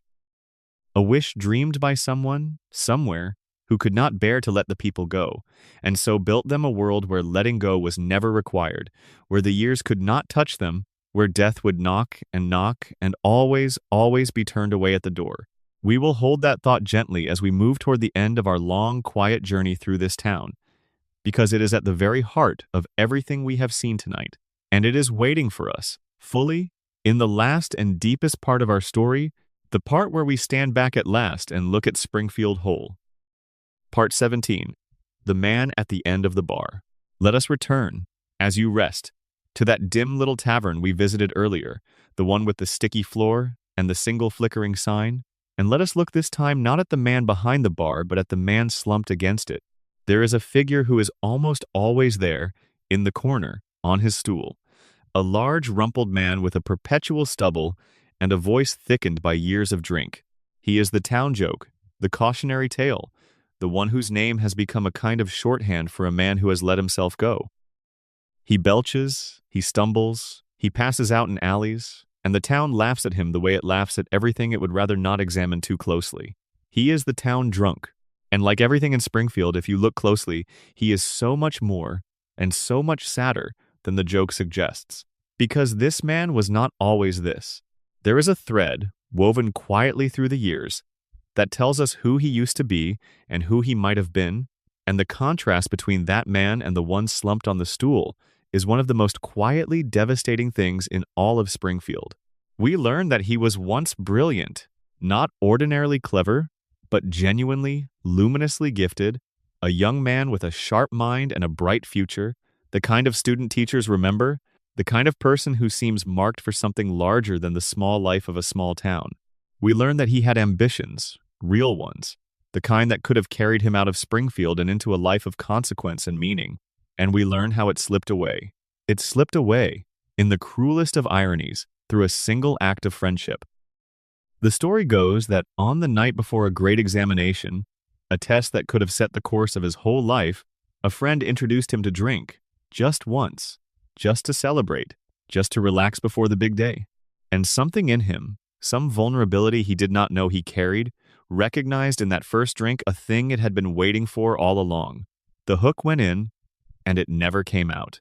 From that one night the whole long descent began, the gradual surrender of the bright future to the brown bottle, the slow trading of everything he might have been for the temporary warmth of the next drink and the next and the next.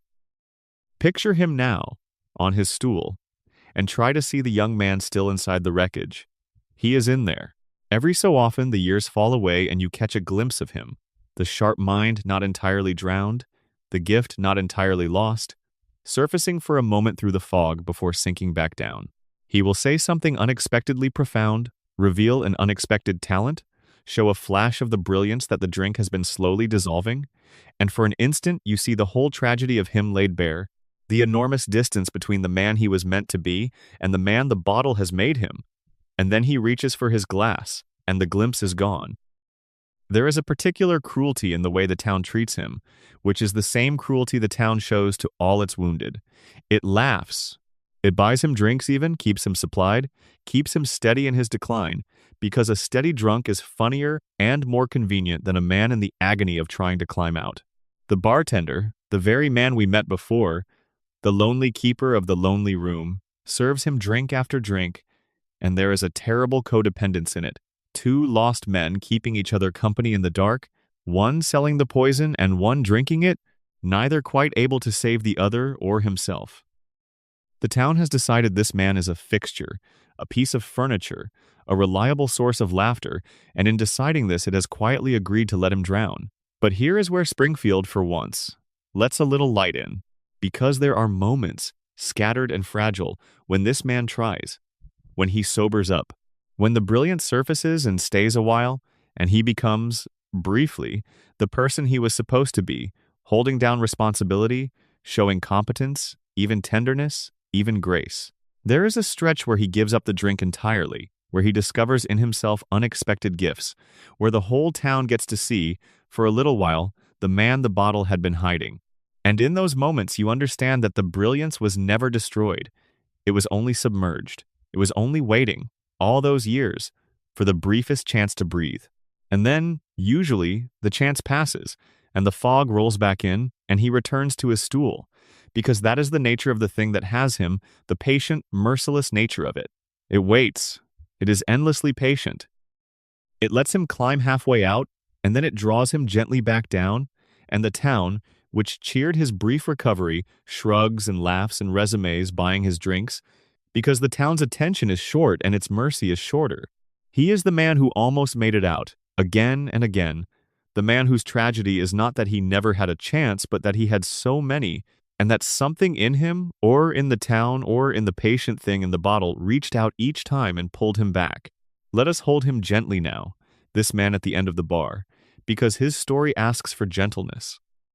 There is no villain in it, only a young man who took one drink on the wrong night, and a town that found his decline more entertaining than alarming, and a sickness that does what sicknesses do, without malice, without mercy, simply following its nature.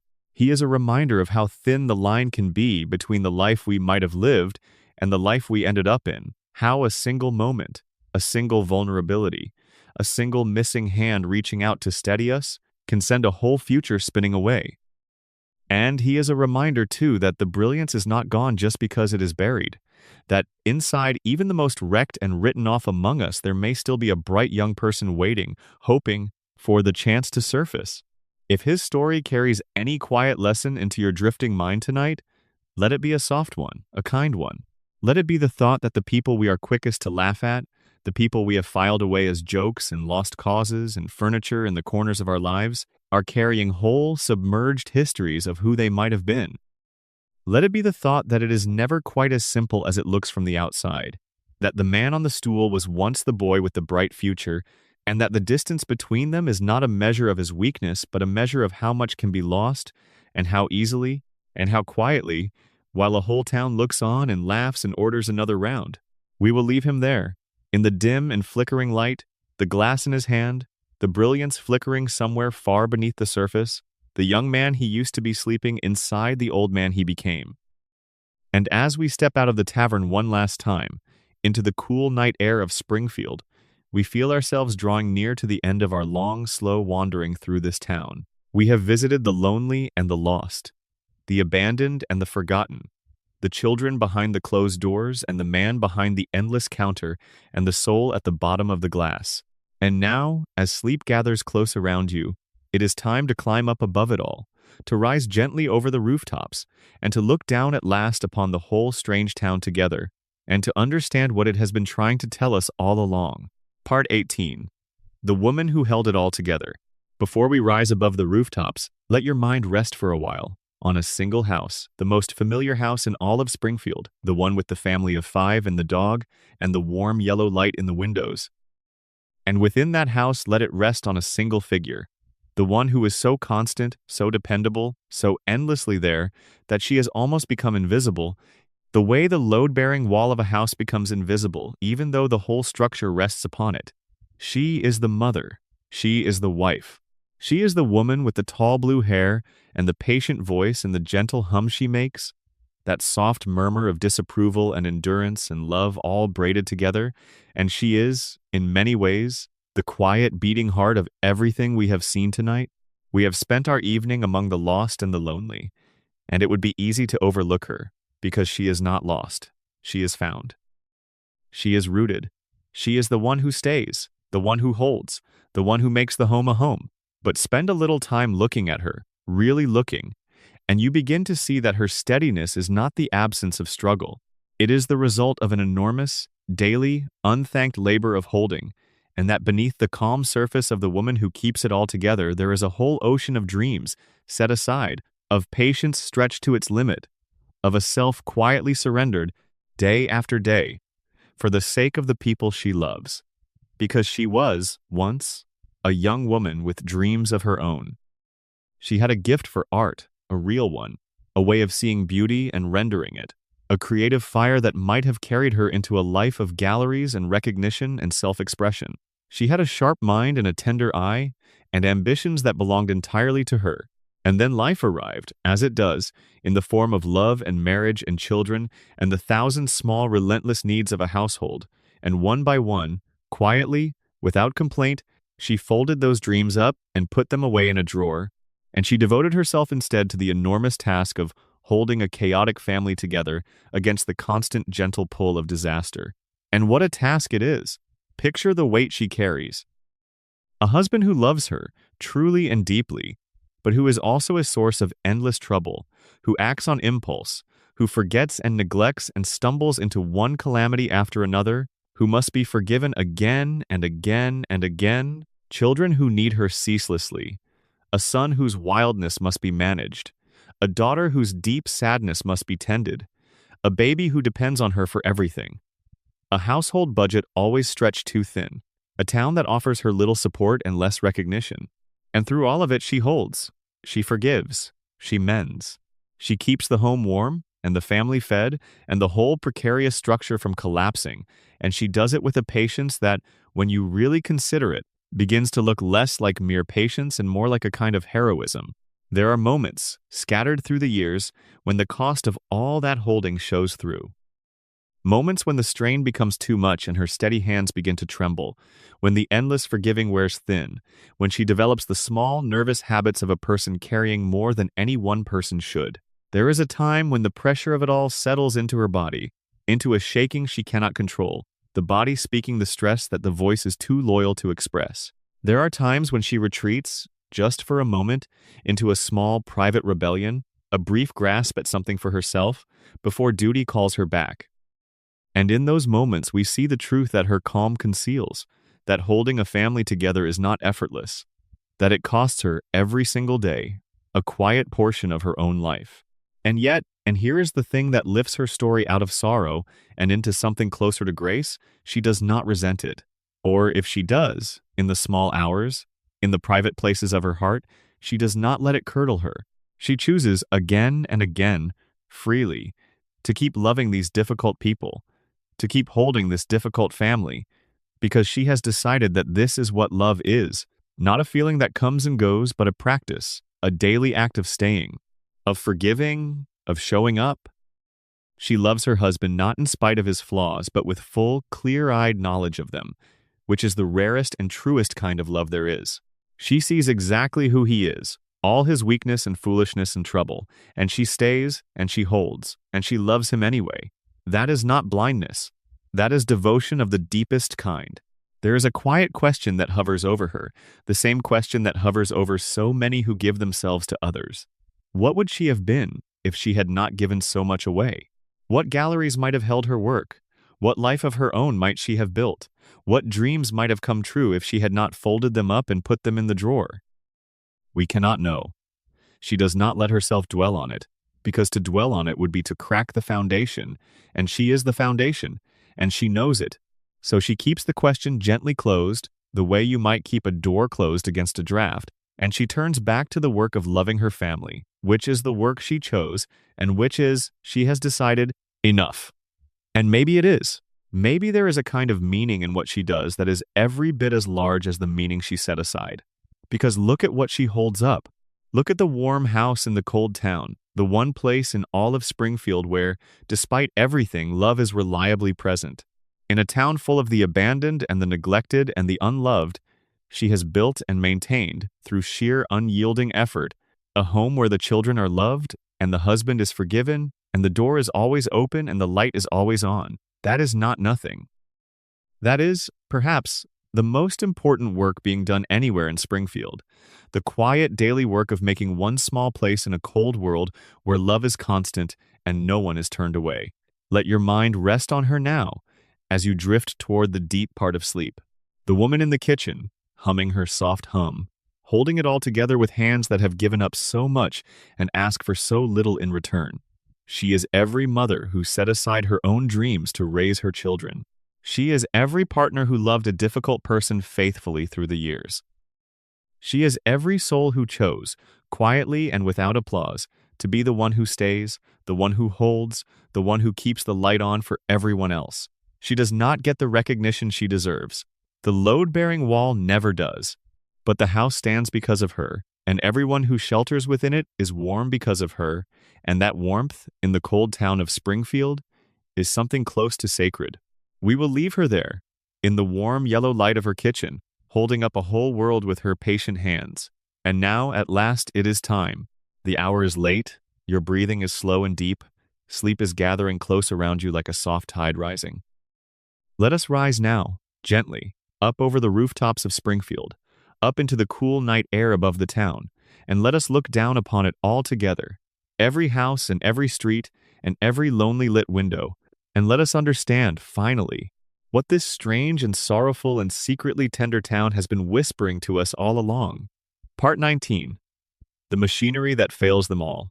As we hover now in the cool air above the town, let your gaze drift across the rooftops and rest for a little while on the buildings rather than the people. The school, the town hall, the police station, the hospital. These are the structures that are supposed to hold a community up, the machinery of care and order and learning that every town builds to protect its people, and especially to protect its children and its vulnerable. And in Springfield, every one of these structures is quietly, gently, almost cheerfully broken, not broken in a way that announces itself with alarm. Broken in the soft, settled, normalized way that things break when no one has the energy to fix them, and everyone has agreed, without ever saying so, to simply live among the wreckage. Begin with the school, that low brick building where the children of Springfield spend their days. It is failing, and everyone knows it is failing, and no one does anything about it. The roof leaks. The funding evaporates. The textbooks are decades out of date.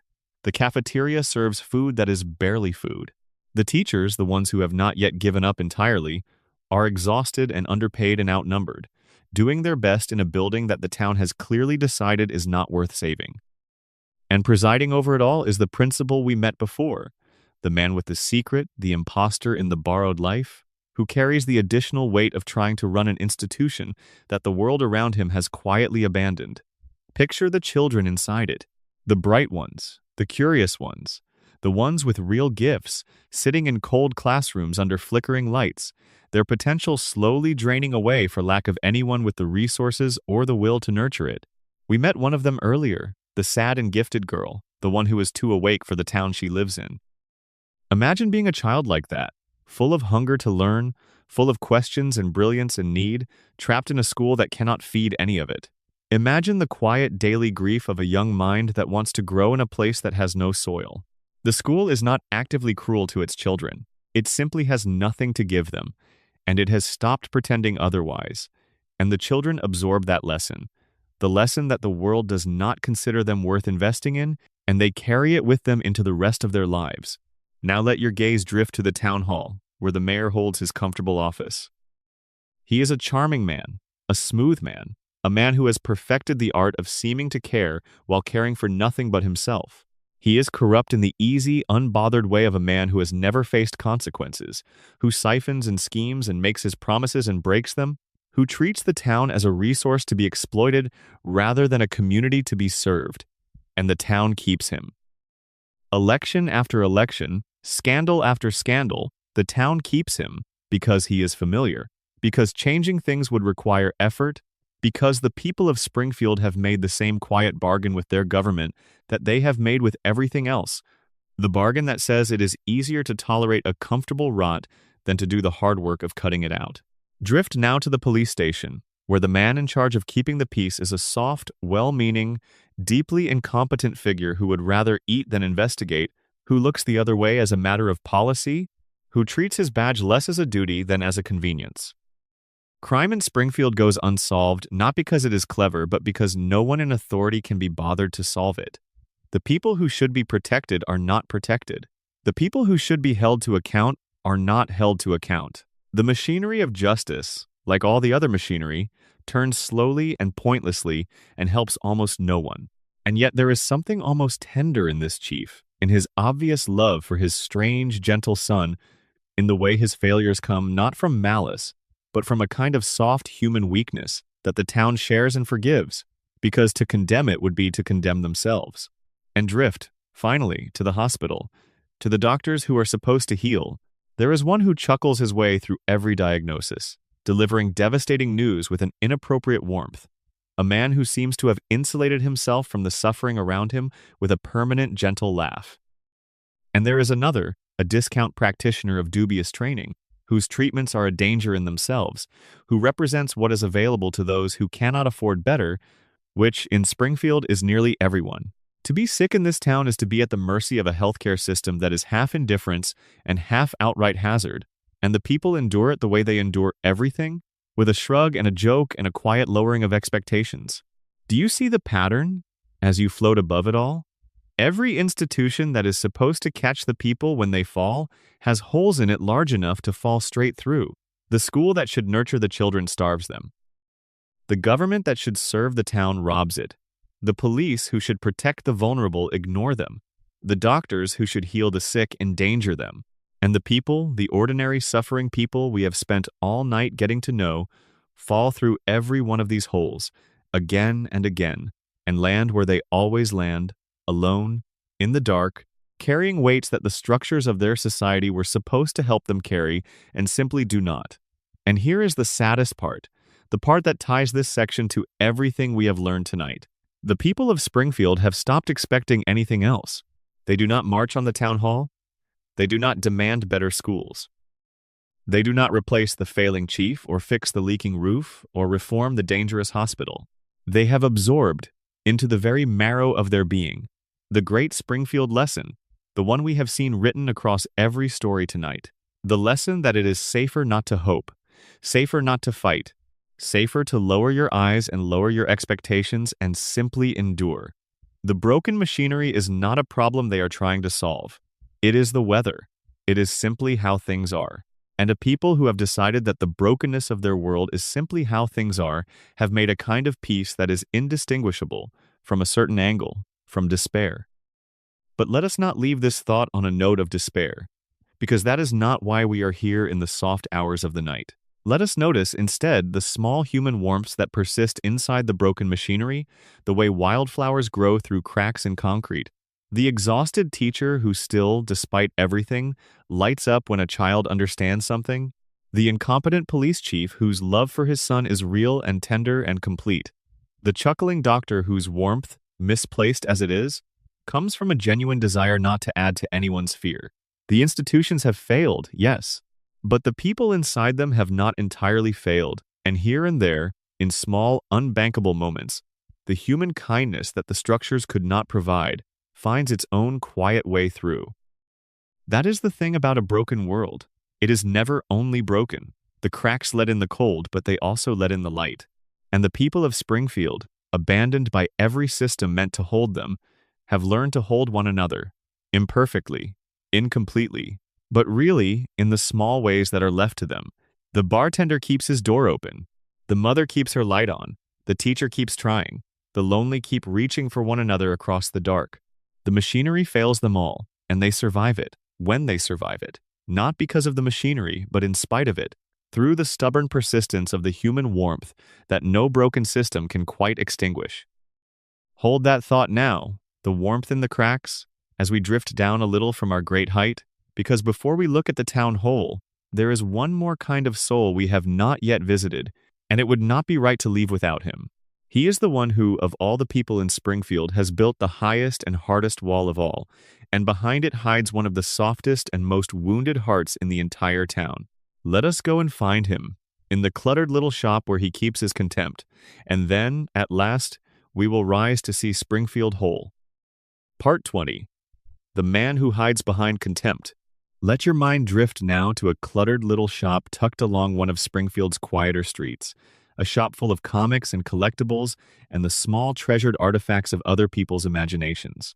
And behind the counter, on a stool that creaks beneath him, sits a large man with a ponytail and a permanent expression of weary disdain, a man who has appointed himself the judge of all things, who pronounces his sour verdicts upon everything that passes before him, who has perhaps never in his life said a kind word when a cutting one was available. He is the town's great cynic, its connoisseur of disappointment, the man for whom nothing is ever good enough. And like everyone we have met tonight, the moment you look past the surface, you find something tender and broken and aching underneath. Because contempt, real contempt, the kind that becomes a person's entire personality, does not come from strength. It comes from wound. No one builds a fortress of sarcasm and disdain unless there is something behind those walls that needs defending, something soft and easily hurt that learned, long ago, that the world could not be trusted with it. The man behind the counter has made himself unpleasant on purpose, has made himself the one who rejects before he can be rejected, who mocks before he can be mocked, who declares everything worthless so that no one will ever get the chance to declare him worthless first. His contempt is a shield, and the thing it shields is a lonely heart that wanted, more than anything, to be accepted, and was not, and decided it would rather sneer than ache. Look at the life he has built around himself. He surrounds himself with stories, with the adventures and romances and heroics of imagined worlds, and he holds himself apart from all of them with his endless criticism, as though by judging these stories he could avoid the more painful task of living one of his own. He knows everything about every fictional life and very little about how to live his actual one. He has poured himself into the safe, imaginary worlds behind the counter precisely because the real world, with its risks of rejection and disappointment and heartbreak, frightened him too much to enter. His shop is not just a business. It is a hiding place, a fortress built of other people's adventures, where he can be a spectator of life forever and never have to risk the wound of truly trying. And he is alone, of course. The contempt that protects him also isolates him, as all such armor does. The man who declares everything worthless ends up in a world that is, for him, actually worthless, empty of the connections he pushed away, populated only by the customers he scorns, and the collectibles he hoards, and the long, silent evenings after the shop is closed. He has made himself untouchable, and untouchable is just another word for unreachable, and unreachable is just another word for alone. The shield kept the wounds away, but it kept everything else away too. All the warmth and the friendship and the love that he wanted as much as anyone, that he perhaps wanted more than anyone, precisely because he has gone so long without it. But here, as everywhere in Springfield, there are the small cracks where the light gets in. There are moments when the armor slips, when the lonely heart shows itself, when the great cynic reaches, clumsily and against all his instincts, for the connection he has spent his life pretending to despise. There are moments when he tries to find love, and the trying is so awkward and so vulnerable and so achingly hopeful that it breaks your heart, because you see in it the boy he must have been before the disappointments taught him to armor up, the soft, hopeful boy who wanted to be liked and was wounded, and chose contempt as his refuge. The contempt was always a costume. Underneath it, the whole time, was someone who simply wanted what everyone in Springfield wants, what everyone everywhere wants, to be seen, to be accepted, to be loved. There is a particular sorrow in the people who push away the very thing they most desire, and he is their patron, their emblem, their king. He wants closeness and ensures distance. He wants acceptance and guarantees rejection by rejecting first. He wants desperately to belong, and he has built his entire identity around the performance of not needing to belong to anyone. It is a trap of his own making, but it is a trap built out of old pain, and there is no cruelty in understanding it, only a kind of gentle sadness for a man so frightened of being hurt that he hurt himself worse than the world ever could by sealing himself away from it entirely. Let us hold him gently now, as we hold all of them, this large, lonely man in his cluttered shop full of borrowed adventures. He is every person who ever turned bitterness into a personality because tenderness had become too dangerous. He is every soul who decided it was safer to criticize life than to risk living it, safer to sneer than to hope, safer to be the one who rejects than the one who is rejected. And he is a reminder as he sits there pronouncing his sour verdicts that the most contemptuous people are very often the most wounded, that the armor is always proportional to the softness it protects, and that behind even the hardest and most unpleasant exterior there may be a heart that simply broke once, long ago, and never quite learned how to open again. Picture him closing his shop at the end of another day, turning the sign in the window, switching off the lights, descending into the quiet of an evening with no one in it. The contempt drains from his face when there is no audience for it, leaving behind only tiredness, only loneliness, only the soft, unguarded sadness of a man who built his walls so high and so well that now, even when he wants to, he cannot find the way out from behind them. He wanted to be safe. He made himself safe. And safe, it turns out, is one of the loneliest places in all of Springfield. And there is a lesson hidden in him, soft enough to carry into sleep, for any of us who have ever felt the pull to do what he did. It is so tempting, when the world has hurt us, to build the wall, to decide that wanting things is foolish and hoping is naive, and the only sensible posture is the folded arms and the rolled eyes and the readiness to be disappointed. It feels, for a while, like wisdom. It feels like protection. But the wall does not keep the loneliness out. The wall is the loneliness. The very thing we build to spare ourselves pain becomes, in time, the largest source of it, and we end up like the man in the darkened shop, perfectly defended and utterly alone, longing for the closeness we have made impossible. To stay soft in a hard world is the braver thing, and the warmer thing, and in the end, the wiser thing, even though it costs us, even though it leaves us open, even though it means we will sometimes reach and come up empty. Better to reach and come up empty than never to reach at all. We will leave him there, in his darkened shop, and rise now, at last, above the whole town, to understand the deepest thing of all about this strange suspended place. Part 21. The Town That Cannot Move Forward. Float here with me a little longer, high and easy in the dark air above the rooftops. And let us think now about time, and about the strangest thing of all concerning Springfield, the thing that quietly explains so much of the sorrow we have witnessed tonight. It is this: in Springfield, time does not move, or rather, time moves, in the sense that day follows day, and story follows story, but it never arrives anywhere. The town is caught in a loop, suspended in an eternal present, frozen at a moment that stretches on and on without ever advancing toward any future at all. Consider the children. We have watched them, the wild boy and the sad gifted girl and the baby who never speaks. They go to school. They have adventures. They live, by any reckoning, through years and years and years of experience, and yet they never grow up. The boy is the same age now that he was at the very beginning. The girl has been on the edge of growing into herself for what must be decades, and she remains always on that same edge, never crossing it. The baby has been a baby forever, will be a baby forever, suspended at the very threshold of speech and selfhood, never permitted to take the next step. They are held, all of them, in a kind of amber, living without aging, experiencing without accumulating, moving without ever moving forward, and the adults are held there too. The parents do not grow old. The grandfather, ancient as he is, does not finally pass.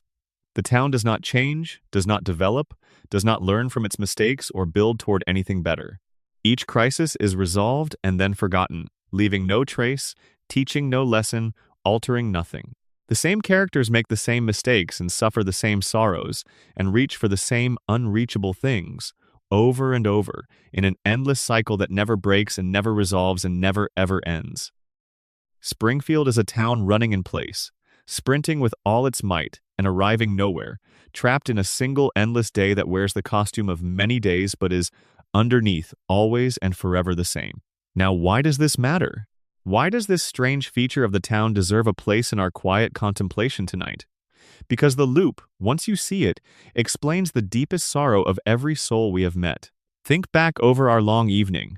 Think of the brilliant man consumed by his hatred, who can never succeed and never be cured, because to resolve his story would be to end it, and the loop does not permit endings. Think of the devoted assistant whose love can never be returned, the sad girl who can never grow into the life that would free her, the lonely bartender who can never escape his empty room, the addict who can never quite climb out of his glass. Each of them is reaching, always reaching, towards some resolution, some change, some forward motion that would deliver them from their suffering. And each of them is denied it, not by bad luck, not by their own failings, but by the fundamental nature of the world they live in, a world that does not allow anyone to arrive anywhere. This is the secret cruelty at the heart of Springfield, the cruelty that underlies all the others. It is a town where no one is allowed to change, and to be unable to change is to be unable to heal, because all healing is a kind of change, a moving forward, a leaving behind of the wound and a growing into something new. The people of Springfield cannot heal because they cannot move. They are pinned like specimens to the moment of their suffering, and they live that moment again and again, and the credits roll, and the loop resets, and they wake to the same unchanged life, and the same unhealed wound, and the same impossible reaching, forever. And yet, hold this gently, because there is another way to see the loop, a way that turns its cruelty into something almost like mercy. We touched on it before, in the matter of death that does not stay, in the dream that keeps the family young. Let us hold both truths at once now, in the soft, generous logic of the falling asleep mind, where contradictions can rest peacefully side by side. Yes, the loop means no one can heal, but the loop also means no one can be finally lost. The same suspension that prevents the sad girl from growing into freedom also prevents the beloved grandfather from passing away. The same frozen time that traps the lonely bartender in his empty room also ensures that the warm family in the warm house will sit down to dinner together tonight and tomorrow and forever, the children never gone. The parents never old, the light never extinguished. Out here in the waking world, time is a river that flows in one direction, carrying everything away. The children grow up and leave. The parents age and weaken and are lost. The warm dinners end, the lit windows go dark. The people we love are carried downstream and away from us, and we cannot follow, and we cannot bring them back. That is the deal we make for living in a world where things can move forward, where we can heal and grow and arrive. The price of being able to move forward is that everything moves forward, including the things we would give anything to keep exactly as they are. But Springfield has made the opposite bargain. It has given up the river entirely. It has chosen to be a still pond rather than a flowing stream. And in that stillness, it has lost the possibility of healing, of growth, of forward motion, of arrival. But it has gained, in exchange, the one thing the river can never offer. It has gained permanence. In Springfield, nothing heals, but nothing is lost. No one grows, but no one dies. The wound stays open, but the love stays too. Frozen and perfect and eternal, the family gathered forever in the warm light, untouchable by the river that takes everything from the rest of us.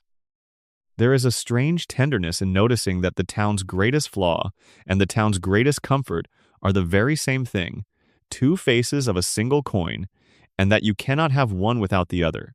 We tend to think of stuckness as a kind of curse, and it is, when it traps a person in their pain. But stuckness is also what we wish for, secretly, with all our hearts, every time we hold a moment we love and silently beg it not to end. Every parent watching a sleeping child has wished, just for an instant, that time would stop right here, that the child would stay small and near and safe forever, that the morning would never come to carry this perfect evening away. Springfield is that wish made into a world. It is the stopped moment, extended into eternity, with all the sorrow and all the sweetness that such a stopping would truly contain. And perhaps that is why we can rest so easily inside it, why a town full of quiet sadness makes such a gentle companion at the edge of sleep. Because we are not asked to fix it. We are not asked to rescue anyone, or to mourn anyone, or to carry the weight of any ending. The town simply continues, as it always has and always will, holding all its souls in the same suspended evening, and we are free to drift through it like a kind visitor, feeling for everyone, responsible for no one, watching the warm lit windows glow on in the dark. There is a deep relief in a world where nothing is finally at stake, where every sorrow is softened by the knowledge that it will reset by morning, where even the saddest story is held inside the larger safety of a place that cannot truly lose anyone. It is the safety of a dream. It is the safety you are sinking into right now. Which is the better bargain? We cannot say. Perhaps there is no answer. Perhaps the whole strange town is simply a meditation on the impossible choice that lies at the heart of all love. The choice between a world where things can get better and a world where things cannot be lost, and the deep truth that we can never have both. To love in time is to lose. To love outside of time is to freeze. Springfield chose to freeze, and its people pay the price of that choice in their endless, unhealed reaching. But they also receive its strange gift, the gift of a world where the people you love will always, always be there, exactly where you left them, in the warm light, in the same eternal evening, waiting for you to come home. Let that paradox cradle you now, as you drift down toward the deepest part of sleep. There is something in it that resolves, in the soft logic of the dreaming mind, into peace. The town is sad because nothing can heal. The town is comforting because nothing can be lost. Both are true. And maybe that is exactly why a town like this is the perfect companion for the edge of sleep, why these gentle sorrows make such a soft place to rest.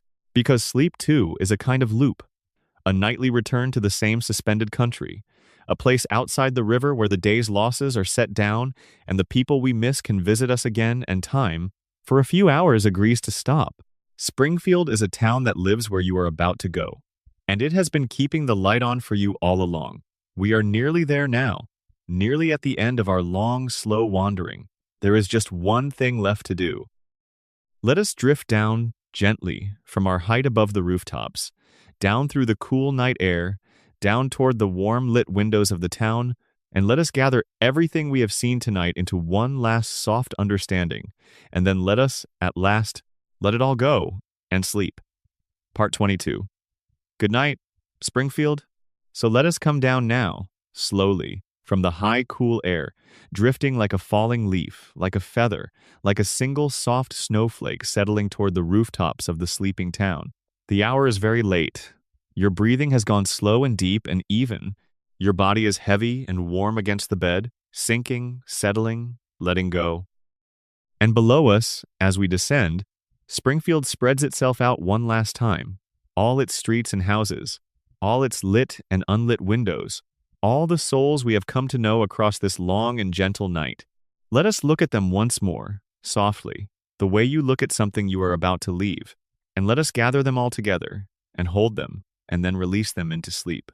There was the realistic man who saw the town clearly and was destroyed by his own clear sight. There was the grieving widower with the buried rage and the unanswered prayers. There was the lonely bartender who kept his door open for the lost. There was the old tyrant rattling with the secrets of a long, cruel life, and the principal living a borrowed name, and the actors who vanished and were quietly forgotten. There was the sad and gifted girl who was too awake for her world, the father who chose to stay dim so he could stay loved, the wild boy frightened of being a failure, the brilliant man imprisoned by his own hatred.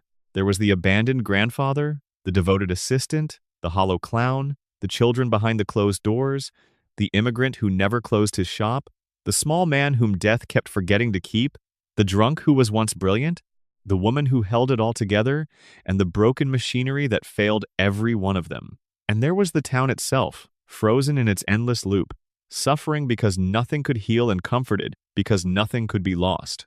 What do they have in common, all these souls? We have circled the answer all night, and now, on the edge of sleep, we can finally say it plainly and gently. Every one of them is reaching. That is the deepest truth of Springfield.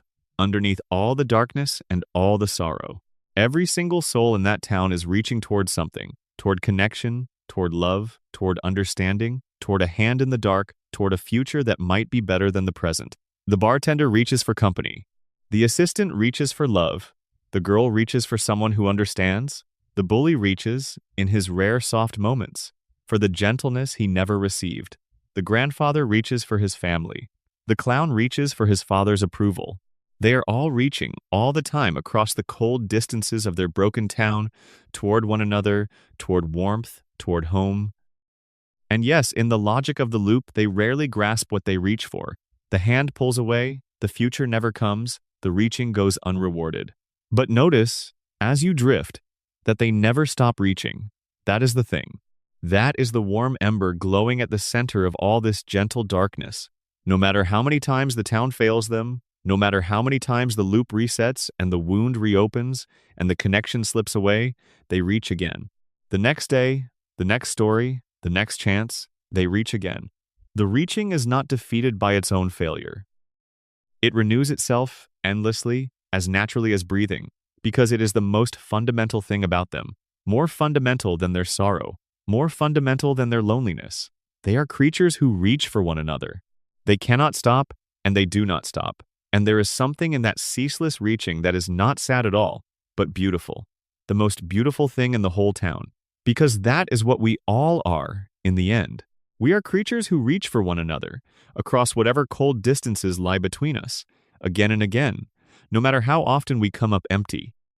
The people of Springfield are only us, drawn in bright colors, frozen in time so we can see ourselves more clearly. Their loneliness is our loneliness. Their reaching is our reaching. Their warm-lit windows in the cold, dark town are our warm-lit windows. The small places of love and shelter we build and tend against a world that does not always make it easy. And when we feel for them, when we ache for the lonely bartender and the sad, bright girl and the man who was once brilliant, we are really learning, in the safe and gentle space of a story, to feel for ourselves and for one another with a little more tenderness. And maybe that is the quiet gift the whole town has been offering us all along, beneath the sorrow and the darkness and the endless suspended evening. It has shown us 100 different ways of being wounded and 100 different ways of carrying on anyway. And it has asked us, very gently, to be kind. To be kind to the ones who armor themselves in contempt, because the armor is made of old pain. To be kind to the ones who drink, or hide, or sneer, or fail, because every one of them was once a hopeful child who wanted only to be loved. To be kind to the ones who hold everything together and ask for nothing in return, and kind to the ones who fell through every crack a kinder world would have caught them in. And to be kind, perhaps most of all, to ourselves. To the tired and reaching person lying here in the dark at the end of a long day, who has carried their own quiet weights and kept their own light on, and deserves now nothing but rest. The town taught us, through all its gentle sorrows, the oldest lesson there is. Everyone you meet is reaching for something. Everyone you meet is carrying something.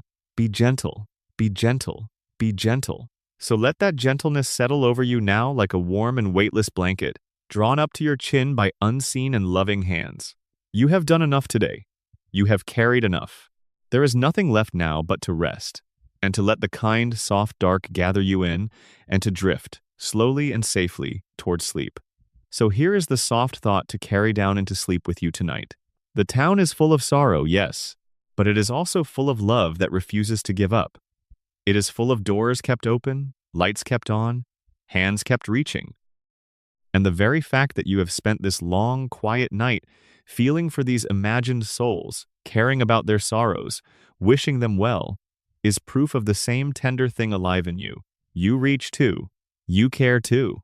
You keep your own light on for the people you love, against the cold and the dark and the indifferent turning of the world. And that reaching, that caring, that keeping of the light is the warmest and most human thing there is, and it is yours, and it cannot be taken from you, not by any loop, not by any river, not by any night. Now let it all begin to soften and fade. Let the streets of Springfield grow dim and blurred. Let the figures we have followed all night settle into their warm-lit houses, one by one, the bartender locking his door at last, the assistant resting near the master he loves, the gifted girl asleep at last with her sadness eased, the wild boy dreaming dreamless and unafraid, the woman in the kitchen finally setting down all that she has carried, the whole town sinking, like you are sinking, into the deep, soft country of sleep. The lights in the windows go out, one by one, gentle as breath, until the whole town is dark and quiet and at peace, holding all its souls safe in the amber of the endless night, where no one ages and no one is lost and the family is always gathered, and the light, somewhere underneath it all, is always, always waiting to come back on. Feel how heavy and warm your own body has become, sinking into the bed, held and supported and asked to do nothing at all. Feel your breath moving slowly in and slowly out, each exhale carrying you a little deeper down, like a slow tide drawing you gently out into a calm and waveless sea. There is no story left to follow. There is nothing left to understand. The town has told us everything it had to tell, and now it is folding itself away, growing soft and dim and distant, becoming just a faint, warm glow at the very edge of the dark, and then becoming nothing at all, nothing but warmth, nothing but the deep, slow rhythm of your own breathing, carrying you down and down into rest. You do not need to hold any of it anymore. You do not need to follow the stories, or feel the sorrows, or keep the thread. You can let it all go now. Let the town drift away into the dark like a boat slipping its mooring, growing smaller and softer and farther, until it is just a warm, distant glow at the edge of your mind, and then not even that, just the warmth, just the soft, heavy peace of your own body sinking into rest. There is nothing left to do. There is nowhere left to go. There is only this, the deep quiet, the slow breath, the warm dark, the gentle letting go. Sleep now. The town is sleeping. The souls are at rest. The lights are out and the doors are locked, and everyone you cared for tonight is safe and still and dreaming. The loop has paused. The reaching has stilled. Everything is held, gently, exactly where it should be, and nothing is required of you now but to breathe and to soften and to drift down and down and down into the deepest and warmest and most peaceful sleep. We will leave Springfield here, glowing faintly in the dark behind us, and we will go where you are going, into the quiet, into the rest, into the long, soft night. And if your mind should wander back, in the drifting hours, to any of the souls we met tonight, let it wander gently, with no worry and no weight. Let it rest for a moment on the warm lit window of the family's house, the soft yellow glow against the dark, and let that small light be the last thing you carry down with you. A little ember of warmth to keep you company as you go. The town does not need you to stay awake for it. The stories do not need you to remember them. They will keep exactly as they are in the amber of the endless evening, waiting patiently for whenever you wish to return. For now, there is only the slow rise and fall of your breath, the heavy warmth of your resting body, the soft dark closing around you like a kindness, and the gentle certainty that you are safe, and that you have done enough, and that it is finally, completely, time to rest. Good night, sleep deeply, sleep well, and let the gentle town keep its light on for you, somewhere far away, until the morning comes.